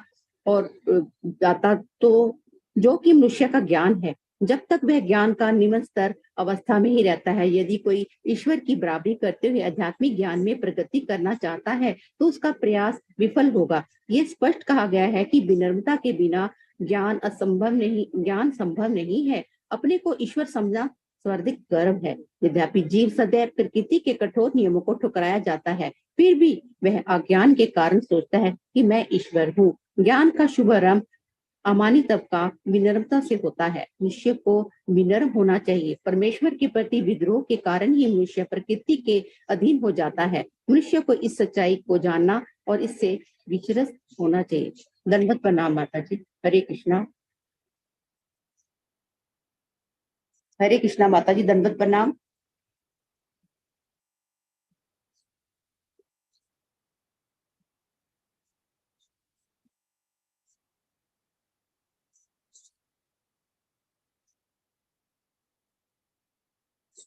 यज्ञं यत्तत् प्रत्याशामि यत्ता यत्तवामृत पचते अनादिवन्मर्म ब्रह्मा न तत् न सत् उच्यते। माता जी आगे पढ़े। हरे कृष्ण माता जी, एक बार स्टॉप कीजिए। हरे कृष्णा माता हरे जी। कृष्ण। दंडवत प्रणाम माता जी। धन्यवाद। Thank you so much. जहां तक संतान, पत्नी और घर से विरक्ति की बात है, इसका अर्थ यह नहीं है कि इनके लिए कोई भावना ही ना हो। अब हम परिवार में हैं, हमें से कितने लोग तो ग्रस्त जीवन में है ना, लगभग सभी ग्रस्त ही हैं। तो भक्ति जीवन का अर्थ ये नहीं है कि हम परिवार को छोड़ दें, संतान को छोड़ दें, अपनी ड्यूटीज को ही छोड़ दें। अब हमें पता चल रहा है भगवत गीता का अर्थ क्या है, भक्ति का विज्ञान समझना। तो हमें भक्ति ही करनी है। परिवार में किसी को कोई कष्ट है, किसी की कोई आवश्यकताएं हैं, हमें उससे कोई लेना देना ही नहीं है। नहीं, भगवान ने हमें इस कर्म बंधन में डाला है, ये भी भगवान की सेवा है। तो ग्रस्त जीवन का पालन भी हमें किस प्रकार करना है, जिस प्रकार एक युद्ध भूमि में युद्ध लड़ा जाता है, ये भी हमारे लिए ड्यूटीज है, ये हमारा कर्तव्य है। भगवान श्री कृष्ण ने अर्जुन को क्या कहा, ये नहीं कहा कि मेरे शरणागत हो, भगवान ने बोला युद्ध करो, मेरे शरणागत होकर युद्ध करो। तो ये भी क्या है, ग्रस्त जीवन क्या हमारे लिए एक युद्ध के जैसा है। हमें अपनी ड्यूटीज को अच्छे से करना है। युद्ध कैसे लड़ा जाता है, इसे ढीले ढाले लड़ा जाता है। भगवान श्री कृष्ण ने अर्जुन को कह दिया, हाँ तेरा मन नहीं है कोई बात नहीं, तुम्हारा मन नहीं है कोई बात नहीं, जैसे लड़ना है वैसे लड़ लो। नहीं, भगवान ने क्या बोला, तुम योद्धा हो, तुम्हें विजय प्राप्त करनी है, इन सब कारणों से ऊपर उठो। अर्जुन तैयार हो, उठो और युद्ध करो। तो हमें भी क्या होना, तैयार होना। ये कर्म क्षेत्र है, ये युद्ध भूमि है। ग्रस्त जीवन, व्यवसाय, नौकरी, हम जिस भी प्रोफेशन में, जिस भी कर्म बंधन में भगवान ने डाला है, बहुत अच्छे से करें। ये भी भगवान की सेवा है। और साथ में हमें क्या करनी चाहिए, भक्ति भी करनी चाहिए। पर बहुत ज्यादा आसक्त नहीं होना। सबकी सेवा हमें किस प्रकार करनी है, ग्रस्त जीवन में हम हैं, ये भी भगवान के भक्त हैं।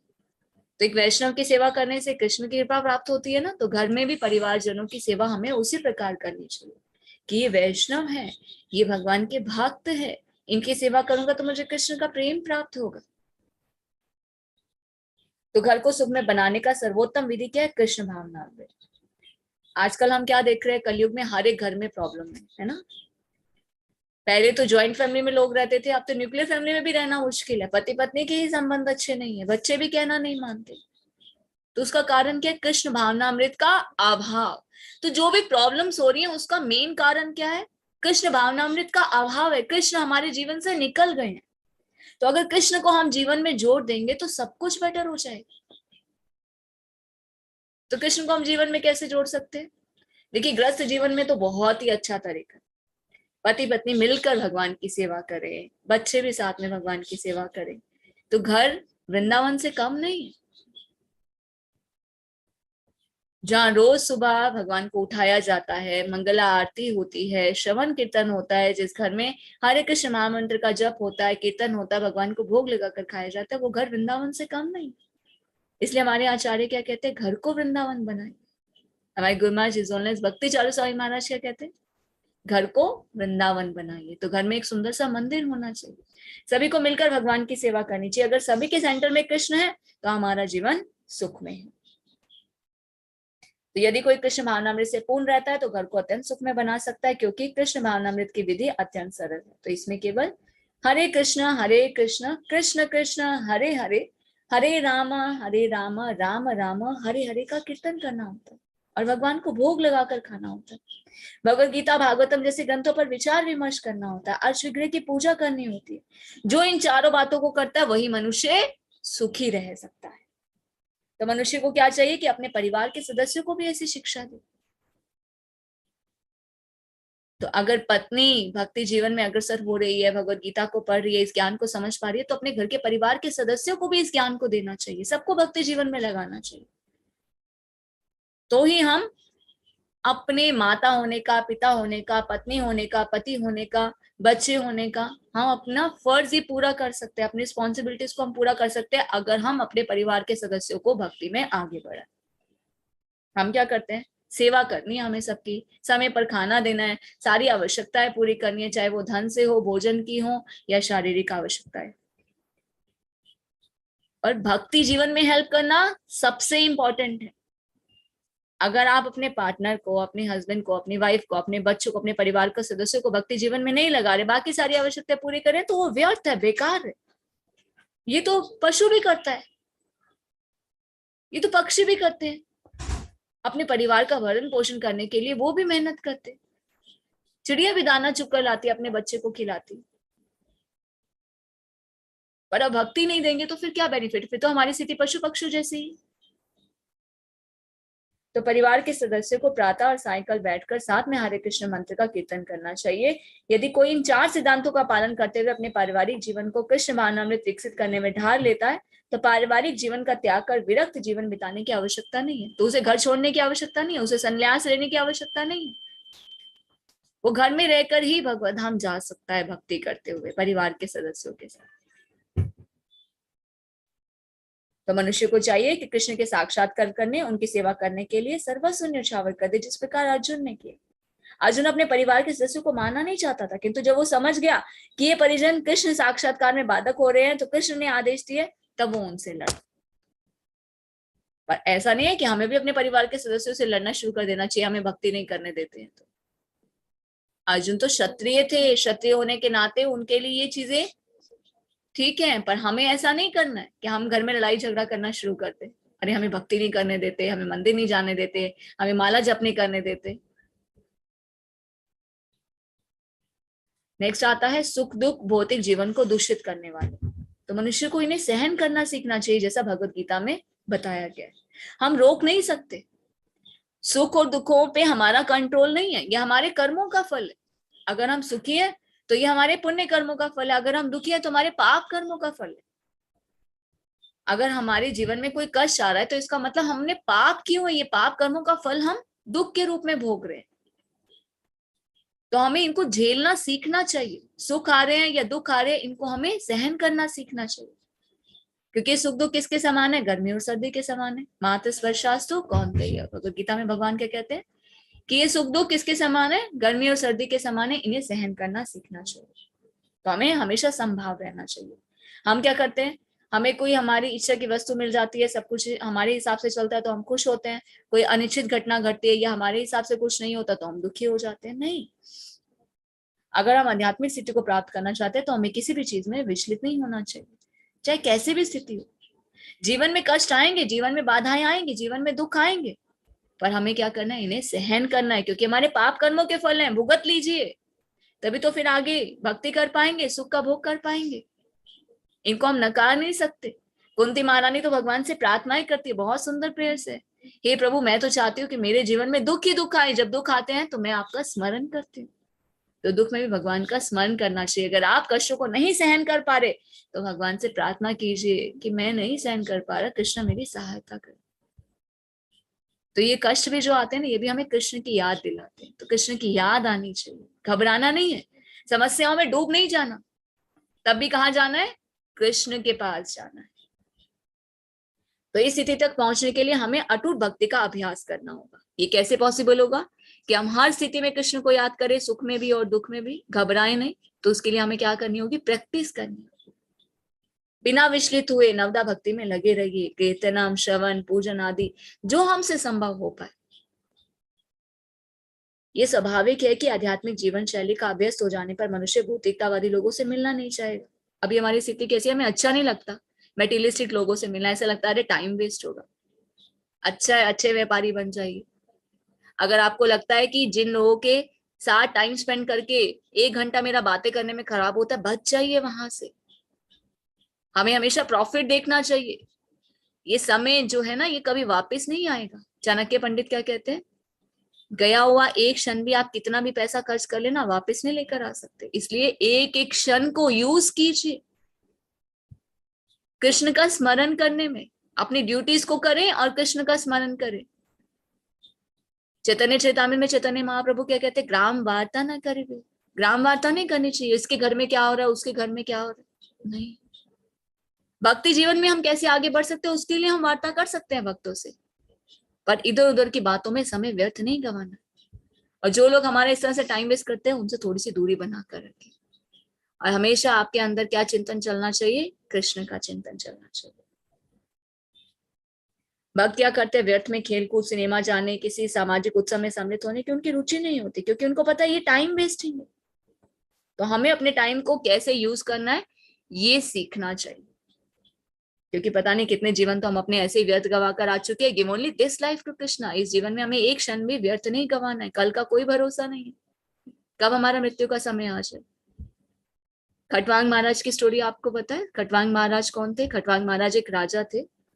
जब स्वर्ग के में युद्ध हुआ देवताओं और राक्षसों के बीच में, तो उनको हेल्प चाहिए थी कि कोई एक महान सेनापति, कोई योद्धा जो हमारी सहायता कर सके राक्षसों को हराने में। तो देवताओं ने किसको अप्रोच किया? पृथ्वी पर जो सम्राट थे, राजा थे खटवांग महाराज, उनको अप्रोच किया कि आप हमारी सहायता करें। तो खटवांग महाराज जाते हैं, स्वर्ग जाते हैं, देवताओं की सहायता करते हैं। वहां पर युद्ध होता है, युद्ध में देवताओं की सहायता करते हैं तो वो युद्ध को जीत जाते हैं। तो देवता कहते हैं कि आप मांगिए वर में क्या मांगना चाहते हैं। तो खटवांग महाराज क्या कहते हैं? खटवांग महाराज कहते हैं कि आप मुझे ये बताइए कि मेरे पास कितना समय और शेष बचा है।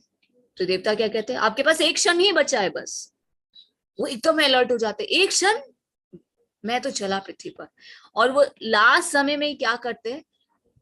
पूर्ण रूप से भगवान के चरण कमलों में चिंतन करते हैं, भगवान का ध्यान करते हैं। जब उन्हें पता चल जाता है कि मेरे पास सिर्फ एक ही क्षण बचा है, और फिर हम करते हैं, हमने पढ़ा था ना चैतन्य सेकंड चैप्टर में हमने पढ़ा था, सेकंड या थर्ड चैप्टर में हमने पढ़ा था, जिसमें बताया जाता है श्रील प्रभुपाद के तात्पर्य में कि खटवांग महाराज ने अंत समय में भगवान का स्मरण करके भगवान को प्राप्त किया।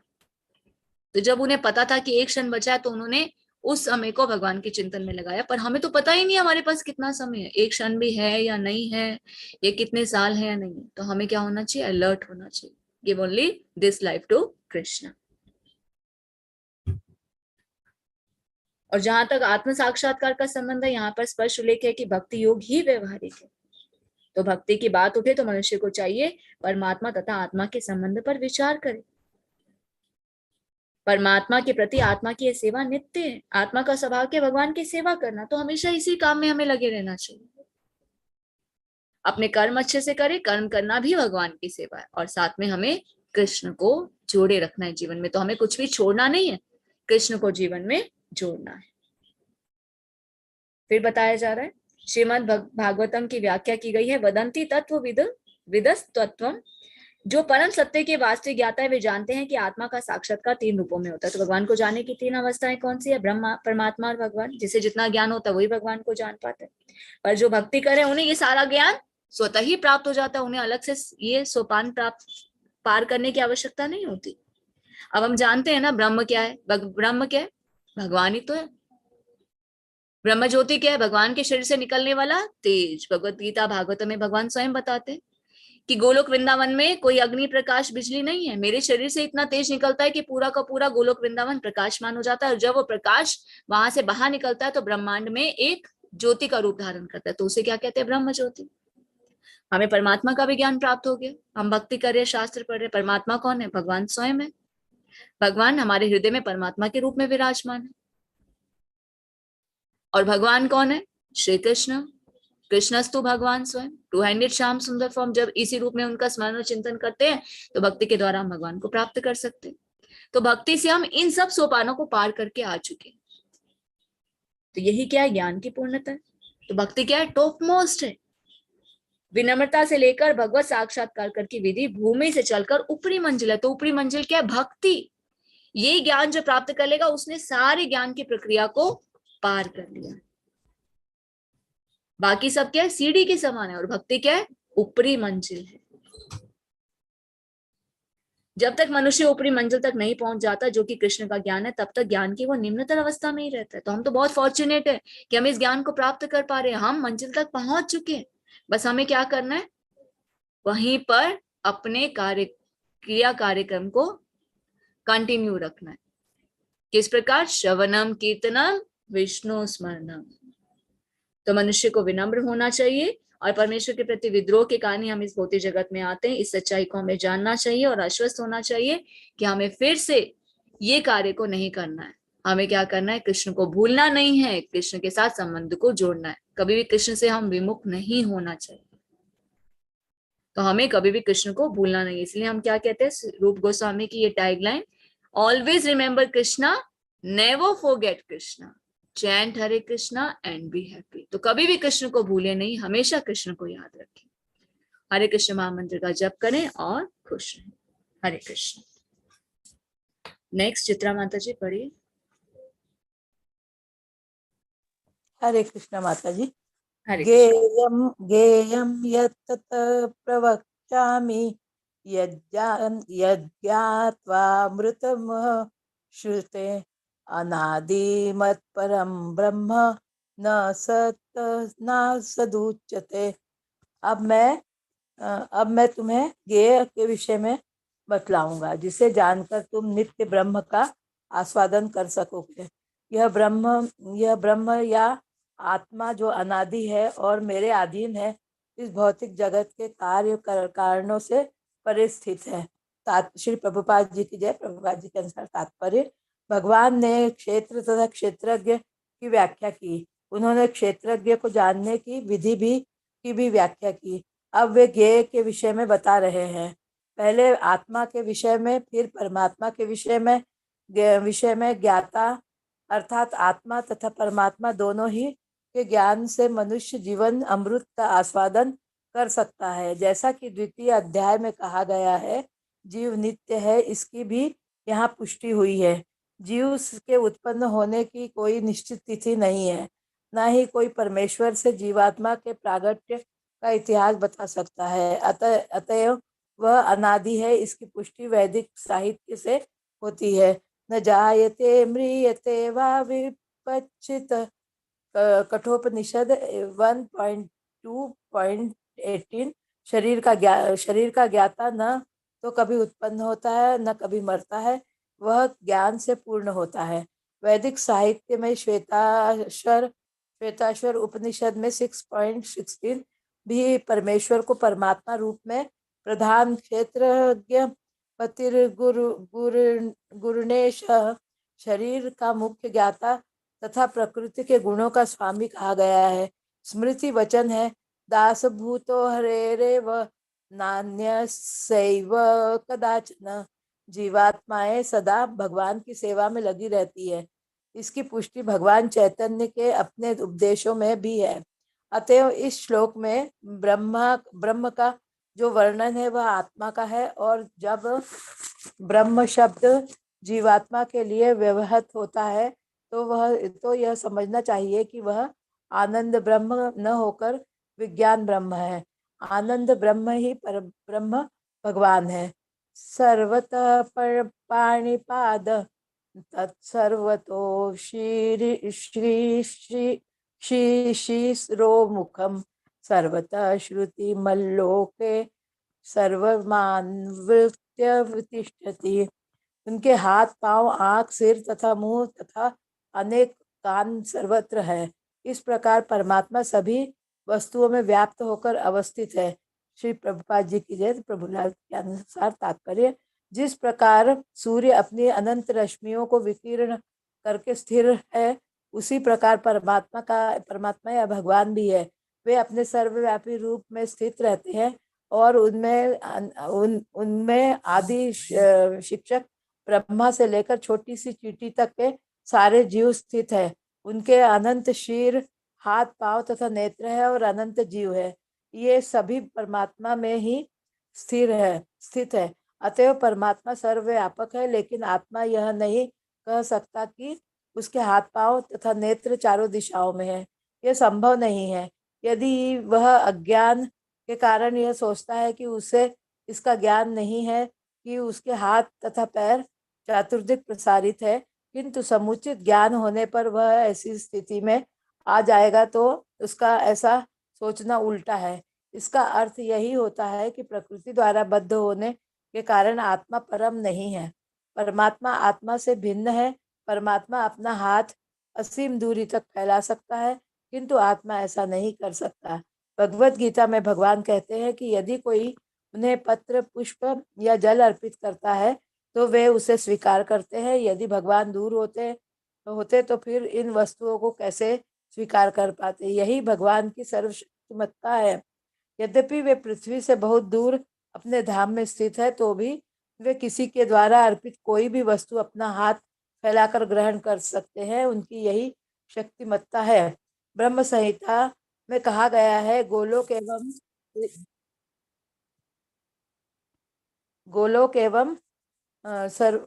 एवं निवसत्य खिलात्मक भूतम। यद्यपि वे अपने दिव्य लोक में लीलारत रहते हैं, फिर भी वे सर्वव्यापी है। आत्मा ऐसा घोषित नहीं कर सकता कि वह सर्वव्याप्त है। अतएव इस श्लोक में आत्मा जीव नहीं अपितु परमात्मा या भगवान का वर्णन हुआ है। हरे कृष्ण माता जी। अगला भी पढ़ू? हरे कृष्ण माता जी। एक बार इतना ही करते हैं। थैंक यू सो मच माता जी। धन्यवाद। तो भगवान क्या बता चुके हैं? क्षेत्र, क्षेत्रज्ञ और ज्ञान, है ना। क्षेत्र हमने जाना, क्षेत्रज्ञ हमने जाना, ज्ञान हमने जाना। कंसेप्ट क्लियर है सभी को? क्लास खत्म होने के बाद कोई डाउट होगा तो आपसे फिर कन्फ्रंट करेंगे। अब भगवान क्या बता रहे? ज्ञ के विषय में बतलाऊंगा। ज्ञान के बारे में हमने जाना ना, अभी जितने पॉइंट्स आने, विनम्रता, सरलता, दृढ़ता, ये सब क्या था? ये ज्ञान था। अब क्या बता रहे हैं? ज्ञ के बारे में। अब मैं तुम्हें ज्ञ के विषय में बतलाऊंगा, जिसे जानकर तुम नित्य ब्रह्म का आस्वादन कर सकोगे। यह ब्रह्म या आत्मा जो अनादि है, मेरे अधीन है। भगवान के कह रहे हैं, ये जो आत्मा है ये मेरे अधीन है और इस भौतिक जगत के कार्य कारण से परे स्थित है। तो भगवान ने क्षेत्र, क्षेत्रज्ञ की व्याख्या की, क्षेत्रज्ञ को जानने की विधि की भी व्याख्या की, ज्ञान भी बताया। अब ज्ञान के विषय में बताया, पहले आत्मा के विषय में, फिर परमात्मा के विषय में। तो ज्ञान अर्थात आत्मा परमात्मा दोनों के ही ज्ञान से मनुष्य जीवन अमृत का आस्वादन कर सकता है। द्वितीय अध्याय में भी इसकी पुष्टि हुई है कि जीव क्या है? नित्य है। तो जीव कब उत्पन्न हुआ, इसका प्राकट्य का क्या इतिहास है? जैसे कुछ लोग प्रश्न पूछते हैं ना कि जीवात्मा कब उत्पन्न हुई, इसका क्या इतिहास है? इसका कोई इतिहास नहीं। क्या बताते हैं? जीवात्मा जो है अनादि अनंत काल से है। तो कोई निश्चित तिथि नहीं है, कोई इतिहास नहीं बता सकता। क्या बताते हैं? ये अनादि है। इसलिए वैदिक साहित्य हमारी क्या पुष्टि करते हैं? ना जायते म्रियते व कदाचित। शरीर का ज्ञाता ना तो कभी उत्पन्न होता है ना कभी मरता है, वह ज्ञान से पूर्ण होता है। तो वैदिक साहित्य में भी परमेश्वर को परमात्मा के रूप में बताया गया कि भगवान कौन है? प्रकृति के गुणों के स्वामी है। जीवात्मा हमेशा भगवान की सेवा में लगी रहती है। इसकी पुष्टि चैतन्य चेतामृत में चैतन्य महाप्रभु ने भी की है कि जीवेर स्वरूप होए कृष्णेर नित्य दास। हमारी रियल आइडेंटिटी क्या है कि हम भगवान के दास हैं। तो जब ब्रह्म शब्द जीवात्मा के लिए व्यवहित होता है तो समझना चाहिए कि वह आनंद ब्रह्म ना होकर विज्ञान ब्रह्म है और आनंद ब्रह्म ही परम ब्रह्म भगवान है। तो हम कौन है? विज्ञान ब्रह्म। कि हम इस साइंस को जाने कि हमारा भगवान से क्या संबंध है, भक्ति को जानना, भक्ति की साइंस को जानना, और फिर उसके बाद ही हम भगवान को जान पाते हैं। और भगवान क्या है? आनंद ब्रह्म, परम ब्रह्म भगवान है। उनके हाथ हैं, पांव हैं, आंखें हैं, सिर है, मुंह है, उनके कान सर्वत्र हैं। पर हम, अब हमारी जो इंद्रियां, हमारे आंख कान नाक है, भगवान के भी हैं, पर हम, हमारी जो इंद्रियां वो सीमित है। हम आंखों से सिर्फ देख सकते हैं, कानों से सिर्फ सुन सकते हैं, नाक से सिर्फ सुगंध ले सकते हैं, पर भगवान अपनी किसी भी इंद्रिय से कोई भी कार्य कर सकते हैं। हम पढ़ते हैं ना कि भगवान क्या करते हैं, जब हम भगवान को भोग लगाते हैं तो भगवान अपनी दिव्य दृष्टि से उसे ग्रहण करते हैं। तो भगवान अपनी दृष्टि से प्रकृति की सृष्टि भी कर सकते हैं, है ना। इस सृष्टि की रचना भगवान ने कैसे की? भगवान ने दृष्टिपात किया। भगवान को जब हम भोग लगाते हैं तो भगवान क्या करते हैं? अपनी दृष्टि से उसे ग्रहण करते हैं। तो भगवान अपनी किसी भी इंद्रिय से कोई भी कार्य कर सकते हैं। तो इस प्रकार भगवान जो है सभी वस्तुओं में व्याप्त होकर अवस्थित है। जैसे सूर्य का एग्जाम्पल यहाँ पे लिया गया, सूर्य की किरणें सब जगह है, तो उसी प्रकार भगवान भी सब जगह व्यापक है। एक छोटी सी चींटी से लेकर ब्रह्मा तक। एक जो मल में रहने वाला कीड़ा होता है ना, कितनी वो उसकी सिचुएशन होती है ना, पता नहीं कितनी गंदगी में वो रहता है, पर भगवान उसके हृदय में भी परमात्मा के रूप में, भगवान सर्वत्र व्याप्त है। आत्मा ये नहीं कह सकती कि वो चारों दिशाओं में है, सर्वत्र व्याप्त है, पर भगवान सर्वत्र व्याप्त है। यही तो हम में और भगवान में डिफरेंस है। क्वालिटी सेम है पर क्वांटिटी डिफरेंट है। हम परमात्मा के अंश हैं, पर क्या डिफरेंस है कि भगवान सर्वव्यापक है, हम सर्वव्यापक नहीं है। भगवान अपना हाथ असीम दूरी तक फैला सकते हैं, पर आत्मा नहीं कर सकते। भगवद गीता में भगवान क्या कहते हैं? पत्रम पुष्पम फलम तोयम यो में भक्त्या प्रयच्छति तदम भक्ति उपृतम अश्नामि प्रयतात्मन। कि जो मुझे पत्र पुष्प फल जल भक्ति से, प्रेममय से अर्पित करता है, उसे मैं स्वीकार करता हूँ। ये भगवान की सर्वशक्तिमता है कि भगवान हमसे दूर, कितनी दूर है, गोलोक वृंदावन में, फिर भी भगवान स्वीकार करते हैं। ये भगवान की क्या है? सर्वशक्तिमता है। भगवान सब जगह है, भगवान हर एक जीव के हृदय में है। कहते हैं ना कि भगवान कण कण में व्याप्त है, भगवान सब जगह। इसीलिए तो वो किसी के द्वारा अर्पित किए हुए भोग को भी स्वीकार करते हैं। अब एक ही टाइम में कितने लोग भोग अर्पित करते हैं, भगवान उसे स्वीकार करते हैं। ये क्या? भगवान की सर्वशक्तिमता है। ब्रह्म संहिता में ब्रह्मा जी क्या कहते हैं? गोलोक एव निवसत्य किलात्म भूता, कि वे अपने दिव्य लोक में हमेशा लीला में लगे रहते हैं, फिर भी वे सर्वव्यापी।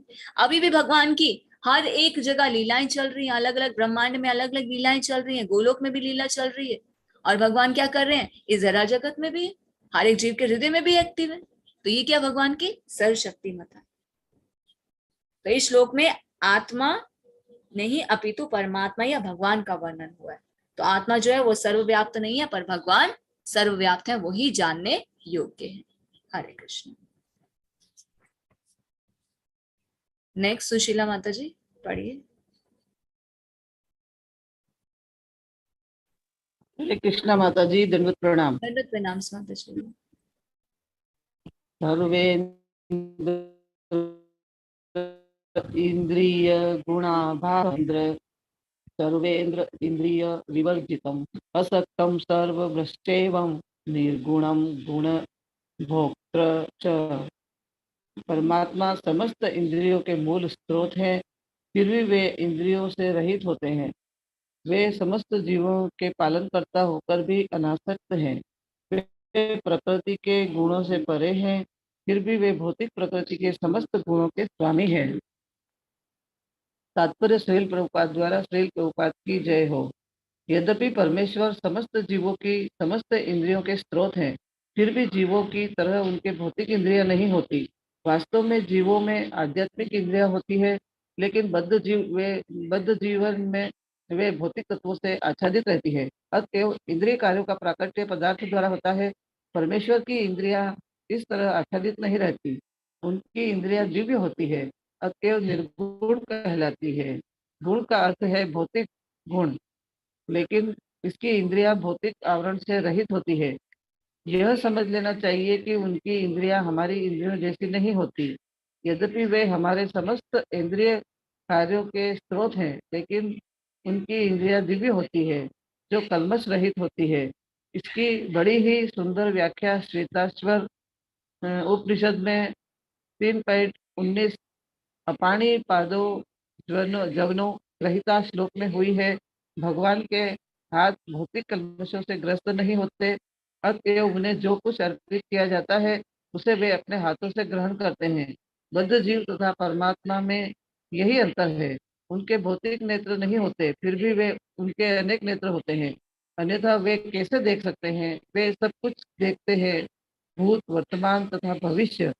वे जीवों के हृदय में वास करते हैं और वे जानते हैं कि भूतकाल में हमने क्या किया, अब क्या कर रहे हैं और भविष्य में क्या होने वाला है। इसकी पुष्टि भगवत गीता में हुई है। वे सब कुछ जानते हैं, किंतु उन्हें कोई नहीं जानता।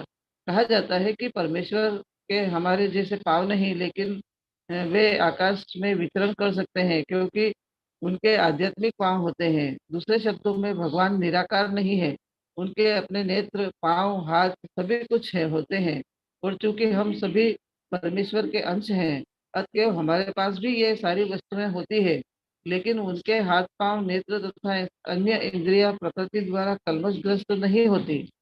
भगवत गीता से भी पुष्टि होती है कि जब भगवान प्रकट होते हैं तो वे अपनी अंतरंगा शक्ति से यथा रूप में प्रकट होते हैं। वे भौतिक शक्ति द्वारा कलमशग्रस्त नहीं होते, क्योंकि वे भौतिक शक्ति के भी स्वामी हैं। वैदिक साहित्य में हमें पता चलता है कि उनका सारा शरीर आध्यात्मिक है। उनका अपना नित्य स्वरूप होता है, जो सच्चिदानंद विग्रह है। वे समस्त ऐश्वर्य से पूर्ण है। वे सारी संपत्ति के स्वामी हैं और सारी शक्ति के स्वामी हैं। वे सर्वाधिक बुद्धिमान तथा ज्ञान से पूर्ण है। ये भगवान के कुछ लक्षण हैं। वे समस्त जीवों के पालक हैं और सारी गतिविधि के साक्षी हैं। जहाँ तक वैदिक साहित्य में समझा जा सकता है, परमेश्वर सदैव दिव्य है। यद्यपि हमें उनके हाथ, पांव, सिर, मुख नहीं दिखते, लेकिन वे होते हैं। और जब हम दिव्य पद पर तक ऊपर उठ जाते हैं तो हमें भगवान के स्वरूप का दर्शन होते हैं। कलमशग्रस्त इंद्रियों के कारण हम उनके स्वरूप को देख नहीं पाते। अतएव निर्विशेषवादी भगवान को नहीं समझ सकते, क्योंकि वे भौतिक दृष्टि से प्रभावित होते हैं। अगला पढ़ो माता जी। हरे कृष्णा। बस माता जी इतना ही करेंगे। Thank you so Hare much. Krishna. आज इतना ही कंप्लीट करेंगे। पहले आप सभी अटेंडेंस अपने फिल कर लीजिए। सॉरी लेट हो गया। चैट बॉक्स में अटेंडेंस का लिंक है, आप सभी से रिक्वेस्ट है अपनी अटेंडेंस को फिल कर लें और फिर इसको हम एक बार समराइज करके उसके बाद फिर एंड करेंगे क्लास को। तो चैट बॉक्स में अटेंडेंस का लिंक है, आप सभी से रिक्वेस्ट है अपनी अटेंडेंस को फिल कर लीजिए।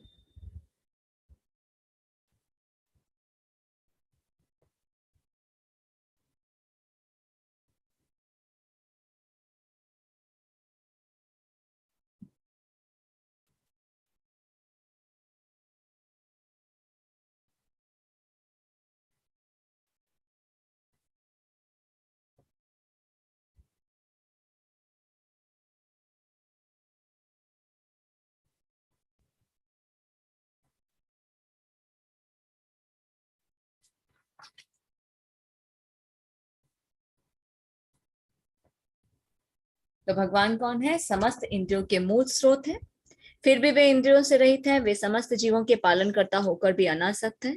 वे प्रकृति के गुणों से परे हैं, फिर भी वे भौतिक प्रकृति के समस्त गुणों के स्वामी। अब भगवान कौन है? इन इंद्रियों के मूल स्रोत है। श्रीमद् भागवतम के अगर 3 स्कंद में आप पढ़े 9 से 14 अध्याय, उसमें बताया जाता है कि ये जो हमें इंद्रिया में मिली है ना, ये भी भगवान के द्वारा ही हमें मिली। तो भगवान इन इंद्रियों के मूल स्रोत है, फिर भी रहित है, अटैच नहीं है, पालन करता है, फिर भी अनासक्त है। प्रकृति के 3 गुणों के स्वामी है, पर फिर भी उन पर इन गुणों का कोई प्रभाव नहीं पड़ता। इसलिए हम कहते हैं ना कि भगवान कौन है? निर्गुण है। निर्गुण का अर्थ ये नहीं होता कि भगवान में कोई गुण नहीं है। निर्गुण का अर्थ होता है कि भगवान पर 3 गुणों का कोई भी प्रभाव नहीं पड़ता। क्यों नहीं पड़ता? क्योंकि भगवान उनके भी स्वामी। जीवों की भौतिक इंद्रियां होती है, पर भगवान की इंद्रिया कैसी है? आध्यात्मिक है। भगवान दिव्य है, इसलिए वो निर्गुण कहलाते हैं। हमारी इंद्रियां जो है ना वो भौतिक है, क्योंकि वो भौतिक आवरण के से ढकी हुई है, प्रकृति के 3 गुणों के संपर्क में। तो हमें ये समझना चाहिए कि हमारी इंद्रियां और भगवान की इंद्रियों में क्या डिफरेंस है। हमारी सीमित है पर भगवान की दिव्य है, कल्मश रहित है। भगवान अपने किसी भी इंद्रिय से कोई भी कार्य कर सकते हैं। जैसे निराकारवादी क्या कहते हैं, भगवान का कोई आकार नहीं है। भगवान का आकार है, भगवान के आंख, नाक, पांव, हाथ सब कुछ है, पर दिव्य है। भगवान को चलने के लिए पांवों की जरूरत नहीं है, भगवान आकाश में भी विचरण कर सकते हैं। भगवान को सृष्टि की रचना करने के लिए किस चीज की आवश्यकता होती है, भगवान खाली दृष्टिपात करते हैं, सृष्टि की रचना हो जाती है। भगवान सब कुछ देख पाते हैं, भूत, भविष्य, वर्तमान। अगर उनके नेत्र नहीं होते वो कैसे देख पाते। भगवान के हैं पर दिव्य हैं। तो भगवत गीता से भी पुष्टि होती है कि जब भगवान प्रकट होते हैं तो वो अपनी अंतरंगा शक्ति से यथा रूप में प्रकट होते हैं, और वे भौतिक शक्ति द्वारा कल्मश रहित नहीं होते, क्योंकि वे भौतिक शक्ति के स्वामी हैं। तो वैदिक साहित्य से हमें पता चलता है कि उनका शरीर कैसा है, आध्यात्मिक है। वो समस्त ऐश्वर्य से पूर्ण है, सारी संपत्ति के स्वामी है, सारी शक्ति के स्वामी है। वो सर्वाधिक बुद्धिमान है और ज्ञान से पूर्ण है, क्योंकि भगवान षड ऐश्वर्य से युक्त है। तो भगवान सभी जीवों के पालक हैं, सारी गतिविधियों के साक्षी हैं। हर एक जीव क्या कर रहा है, क्या सोच रहा है, भगवान जानते हैं। तो हमें हमेशा अलर्ट होना चाहिए। हम किसी से चीट कर सकते हैं पर भगवान से चीट नहीं कर सकते। हम कभी कोई गलत कार्य करते हैं ना, तो हम इधर उधर देखते, कोई देख तो नहीं रहा, कोई देख तो नहीं रहा, कोई और देखे ना देखे, भगवान जरूर देखते हैं। तो भगवान हमारी हर एक गतिविधि को देख रहे हैं। तो अगर हम भगवान को प्राप्त करने का प्रयास करने की गतिविधि करेंगे, भक्ति करेंगे, तो भगवान उसे भी देख रहे हैं। तो भगवान क्या करेंगे, भगवान तो यही वेट कर रहे हैं। हाँ, ये मुझे जानना चाहता है, मुझे प्राप्त करना चाहता है, तो भगवान हमें पकड़ लेंगे। जब पकड़ेंगे ना तो फिर छोड़ेंगे। तो हमें क्या करना है, अपनी तरफ से प्रयास करना है। जैसा भगवत गीता में भगवान कहते हैं, भक्ति करो, श्रवण और कीर्तन करो। तो हमें प्रैक्टिस करते रहना, चाहे उसका रिजल्ट हमें मिल रहा है या नहीं मिल रहा, उसके लिए चिंता मत कीजिए। हमारा किया हुआ एक एक स्टेप, एक छोटा सा भी प्रयास अगर हम भक्ति में करते, नेहा बिक्रम नाशोस्ति, वो व्यर्थ नहीं जाएगा, वो काउंट होगा। हम अपने साथ और कुछ नहीं लेके जाएंगे, पर भक्ति जीवन में अगर हम छोटा सा भी कोई चीज करते हैं, श्रवण कर रहे हैं, कीर्तन कर रहे हैं, आप ये जो 2-2 घंटे की क्लास भी अटेंड करते आ रहे ना, ये सब आपका धन काउंट हो रहा है। हम वैसे कितना भी धन कमा ले, वो हम साथ नहीं लेकर जाएंगे, पर ये भक्ति रूपी धन अपने साथ लेकर जाएंगे। एक बार जब हरे कृष्ण महामंत्र बोलते हैं, वो भी हमारा काउंट होता है। एक बार अगर हम भगवान का क्षण भर भी स्मरण करते हैं, वो भी हमारा काउंट होता है। एक क्षण अगर हम भगवान की सेवा में लगाते हैं, श्रवण करते हैं, कीर्तन करते हैं, वो सब हमारा काउंट होता है। हरे कृष्ण। तो आज के चैप्टर को हम एक बार यहीं स्टॉप करते हैं। तो नेक्स्ट हम प्रयास करेंगे नेक्स्ट क्लास में इसे हम कंप्लीट करेंगे।